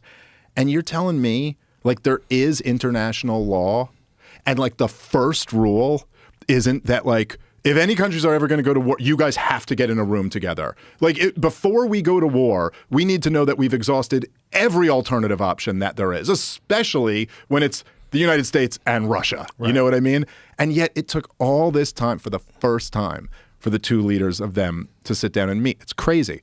But on the positive side, they did just sit down and meet. That's a lot better than not sitting down and meeting. And that's what's unique about him, is that he wants these things to happen. He truly doesn't want us to be going to war. I mean, he ran on that, and I think it's true. And despite what happened in Iran, like it was at least limited, and it seems like there was some communication that made it limited. Well, there's no question having a president whose default setting was to desire an off-ramp made a huge difference there. Yeah. Because, if you had like, if this was a Dick Cheney, George W. Bush type of presidency, they could have found any excuse. You know what I mean? Like once you get to that point, they could have found any reason to keep it going. Yeah, but at least that kind of made sense to me because there were these right-wing people. Whereas seeing the left wing calling for war and saying that Ukraine was going to win this thing, like, God damn, what happened? How did it flip? How did it flip that if you want a conclusion to the war that you're supporting Putin? How did that flip? How did it flip where people aren't trying to exhaust every possible way to stop the end of the killing of all these people that are conscripted and sent to the front lines to die when they don't want to be there? Yeah, no, that's right. It's crazy. Well, also even the like where people were like bragging about like the 12-day war, which again is not clear that it's over yet. You don't really get to decide that until years later. They didn't call it World War I until World War II came around, and then you go, oh, that was the First World War. Right. What does it say? 6 wars in 6 months. I've settled 6 wars in 6 months, one of them a possible nuclear disaster, Trump wrote in Truth Social on August 18th before meeting with European leaders and Ukrainian President Vladimir Zelensky at the White House, where he made a similar claim. I know exactly what I'm doing, and I don't need the advice of people who have been working on all these conflicts for years and were never able to do a thing to stop them. So click on that where it says 6 wars in 6 months. That seems to be a link. It's a link to his post. Oh, it's just his post? What are the 6 wars? Throw that into Grok. There's other articles. I can show you the other articles that show it. 1 second. I was just interested in like what he is. What wars is he claiming to have ended? Breakthroughs, because I know he has had these people get together. How many wars? Israel and Iran. Okay. Well, you don't get to count that one, dude. Pakistan and India. Rwanda and the Democratic Republic of the Congo. In June, the two countries signed a peace agreement in Washington aimed at ending decades of conflict. Trump said it would help increase trade between them and the U.S. What's the next one? Thailand and Cambodia. On 26th of July, Trump posted on Truth Social, I am calling the acting prime minister of Thailand right now to likewise request a ceasefire and end to the war, which is currently raging. A couple days later, the two countries agreed to an immediate and unconditional ceasefire after less than a week of fighting. At the border, Malaysia held the peace talks, but President Trump threatened to stop separate negotiations on reducing U.S. tariffs unless Thailand and Cambodia stopped fighting. Let's look at this one. Armenia and Azerbaijan. The leaders of both countries said Trump should receive the Nobel Peace Prize for his efforts in securing a peace deal, which was announced at the White House on 8th of August. I think he gets good credit here. The Oval Office signing ceremony may have pushed the parties to peace, says Mr. O'Hanlon. In March, the two governments had said they were ready to end their nearly 40-year conflict centered on the status of the, how do you say that? Nagorno-Karabakh. Your guess is as good as mine. I'll let you figure that one out. Most recent serious outbreak of fighting was in September 2023 when Azerbaijan seized the enclave where many ethnic Armenians lived. Egypt and Ethiopia. Here's another one. After 12 years of disagreement, Egypt's foreign minister said on the 29th of June that talks with Ethiopia had ground to a halt. Trump said, if I was Egypt, I'd want the water in the Nile. He promised that the U.S. was going to resolve the issue very quickly. Egypt welcomed Trump's words, but Ethiopian officials say they risked inflaming tensions. No formal deal has been reached. Okay. Serbia and Kosovo. Trump claimed to have prevented an outbreak of hostilities between them, saying Serbia, Kosovo was going to go at it, going to be a big war. I said, you go at it. There's no trade with the United States. They said, well, maybe we won't go at it. The way he talks is so ridiculous. You just know that is a Trump quote. The two countries signed an economic normalization agreement in the Oval Office with the president in 2020, but they were not at war at the time. So it doesn't say that that's been resolved. Is that it? Yep. Okay. So it seems like some of them haven't totally been resolved. Well, I think but at least he's trying. The Armenian one, I think, is the one he should get the most credit for because they did sign that peace deal in the White House, and both the leaders did say, like, yeah, Donald Trump really played a huge role in this. With the other things, you kind of never know. But this is a new and unique thing that this guy. I mean, he's only been in office for 8 months, and that he's like actively pursuing all of these international conflicts, trying to get these people together and stop it. No, that stuff is all very good. That's good. Yeah. Now, I don't give him any credit for let's try to say this. I do give him credit, like I said before, for taking the off ramp when he had it on the 12-day war. But the thing about that one is that he just never needed to launch the thing to begin with. And I don't know, I'm not even sure he did launch it. To be honest, it's kind of unclear how that happened because they were in negotiations with the Iranians and then Israel attacked them. And then after Israel attacked them, Trump said, basically, we were all in on it together, which might be true. But I do know that Tucker Carlson said, I'm not revealing anything privately, he said this on the record, he knows Witkoff, who was the guy who was point manning the negotiations. And he was like, it is absolutely not true that these were like fake negotiations designed to trick the Iranians so Israel could get their shot off. That's just not true. Now, I don't know exactly what's right there and what's not. So then you have to cover for your friend because your friend threw the first punch? Mm-hmm. Well, I know that Trump was upset because he let it out. That he was upset that after he called for the ceasefire, Israel just started bombing the crap out of him. And he was like, what are you guys doing, man? Yeah. But then he turns around and still supports everything they're doing. Well, they have conversations. They have meetings. Yeah. Fuck. The thing about it is, though, is that going forward, I think this is like the more important thing is that going forward, this problem is not off the table. They're saying that Trump's going to say he completely destroyed Iran's nuclear program, but that's not clear at all. And everything the Iranians are saying is that they are going to continue having a civilian nuclear program, and they have the technology and the know-how, like they can rebuild this thing. And so then the question is like, if they do, what do we want to do next about that? And what's great is that this at least was a little war that didn't result in like a major catastrophe. Still a catastrophe for the people who died. And there were Iranians and Israelis who died in this war. It wasn't like it was bloodless. Right. But at least it maybe gives us some time to go like, for the next go around, to just be like, yeah, we don't need to go to war over a civilian nuclear program.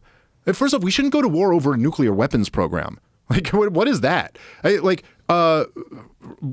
Truman was the president when the Soviet Unions developed nuclear weapons. The Soviet Unions, Joseph Stalin, developed nuclear weapons. He didn't attack them over that.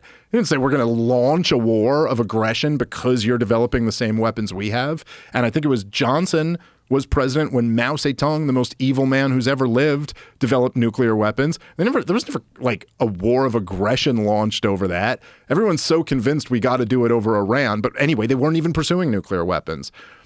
Hopefully, the next go around, the American people have even had it even more and are like, yeah, we're just not supporting this anymore. Do you remember when Obama had a press conference and gave a speech, talked about that we were going to go to war with Syria? Mm-hmm. Do you remember that? Announced it. And everybody was like, what the fuck are you talking about? That's right. And then they said, forget it. And it was a huge part of that it was like the first war the internet shut down You know, where it was like, and it was well, I think Steve Bannon had a lot to do with that. He was over at Breitbart at the time, and they really got on the like, we are not supporting this war. But then there were like, it was all over Twitter where there were the active duty military guys, and they would dress up in, like they would put on the military uniform but cover their face, and then just like hold a sign that's like, I will not fight for Al-Qaeda in Syria. Because those guys knew what that was. This is, by the way, the whole thing. This is where they tried to smear Tulsi Gabbard. This is when Barry Weiss was on here and said she's an Assad toady and then didn't know what toady meant or whatever. But like they try to, it's almost like they try to tell you this story. Like what would that even mean? What are they saying? Right. Are they? What's the claim? Tulsi Gabbard is secretly loyal to a Syrian dentist who became the dictator of the country. Like, that doesn't make any sense, does it? Why would Tulsi Gabbard have been so against that war? Well, the reason she was against that war is because she actually knew the first thing about it. Unlike all these other people, unlike Barry Weiss, who didn't even know what the word toady meant as she was calling her that. Tulsi Gabbard, for whatever you might say about her, and I've got some criticisms of her myself, but she knows who the Shiites are and who the Sunnis are. And she knows which camp is on which side. And she knew that on the other side of Bashar al-Assad in this civil war, which was started by Barack Obama, on the other side of this was ISIS and Al-Qaeda. And her whole thing was she signed up, she enlisted to go fight Al-Qaeda because they hit us on 9/11. And so she's always furious. Actually, Tulsi supports the war on terrorism, too much, I would argue. She just objected to the war for terrorism. She was like, I just don't think we should fight wars for Al-Qaeda. I believe we ought to fight them against Al-Qaeda. And that was her beef with that one. She was absolutely right about it. And by the way, Al-Qaeda's in charge of the country now. Yeah, whoops. That'll work. That'll work out well, I'm sure. It works everywhere. Every time we overthrow a country, it works out great. It's always better. Libya we did a real good job there. Well, did you see? Well, this was the crazy thing for the people who were advocating regime change in the 12-day war in Iran. They were always, did you see, there were Israeli government officials who were posting pictures of the son of the Shah. Like the implication being that he'll come back into power because he's in exile in England. So now the war on terrorism started with spreading democracy, and in its end phase, we're spreading what's the word I'm looking for? A monarchy, hereditary monarchy or something. Yeah. It's like, but also, by the way, what do you think the odds are that if we overthrew the mullahs, that the son of the Shah just walks back into power and all the warring factions just go, that's, the U.S. propped him up in 1953. So then, he's the rightful ruler. Like, I don't think so, dude. Well, listen, man, I've had enough getting bummed out. Well, I'm not trying to bum you out, though. There's so much going. That's the problem with being alive today, is you're paying attention to so many different conflicts. Yeah, but dude, it's all over the world. Yeah, but like in the 20th century, like there were 2 world wars and there was all this horrible shit. Yeah. And then but today, like, dude, we live in like the most amazing time, dude. I mean, there's literally bring it home nice. Well, listen, man, I mean this, the most sincere thing I've ever said in my life. My son was born with a congenital heart defect that would have killed him in almost any other time period unless I was alive today or in the last 10 years. 30 years ago, I would have lost my son. And today he's fine. He's great, cutest little boy in the world you ever seen. And so, like, I don't know. I'd still rather live today than any other time just for that alone. No doubt. And we have an ability to like reach people and trade with each other and communicate with each other. We're really close to like curing all types of diseases and ailments and extending life and extending, people are educated and connected in a way that they've never been before. We got all these problems, but we've had lots of problems before. I just think we're aware of the problems now. That's right. And which is the first step to recognizing them and then going after them and trying to resolve them. That'll be our kids' generation. Yeah. me and you will just be recognizing them, and then we'll leave it to them to solve it. You're gonna have some fun this weekend at the mothership. It's my favorite weekend of every year. No, well, it's always awesome to have you there, brother. Wait, hold on. Comedy-wise, maybe I do something with the wife and kids. That got in trouble for that. But it's your podcast. Tell everybody how to get it. It's everywhere. Part of the problem is my political podcast. Legion of Skanks is the knucklehead comedy podcast, but it's also very fun. Very fun. So go check that out. And then, all the mothership shows are all sold out. Next year, catch me at the mothership. Yes.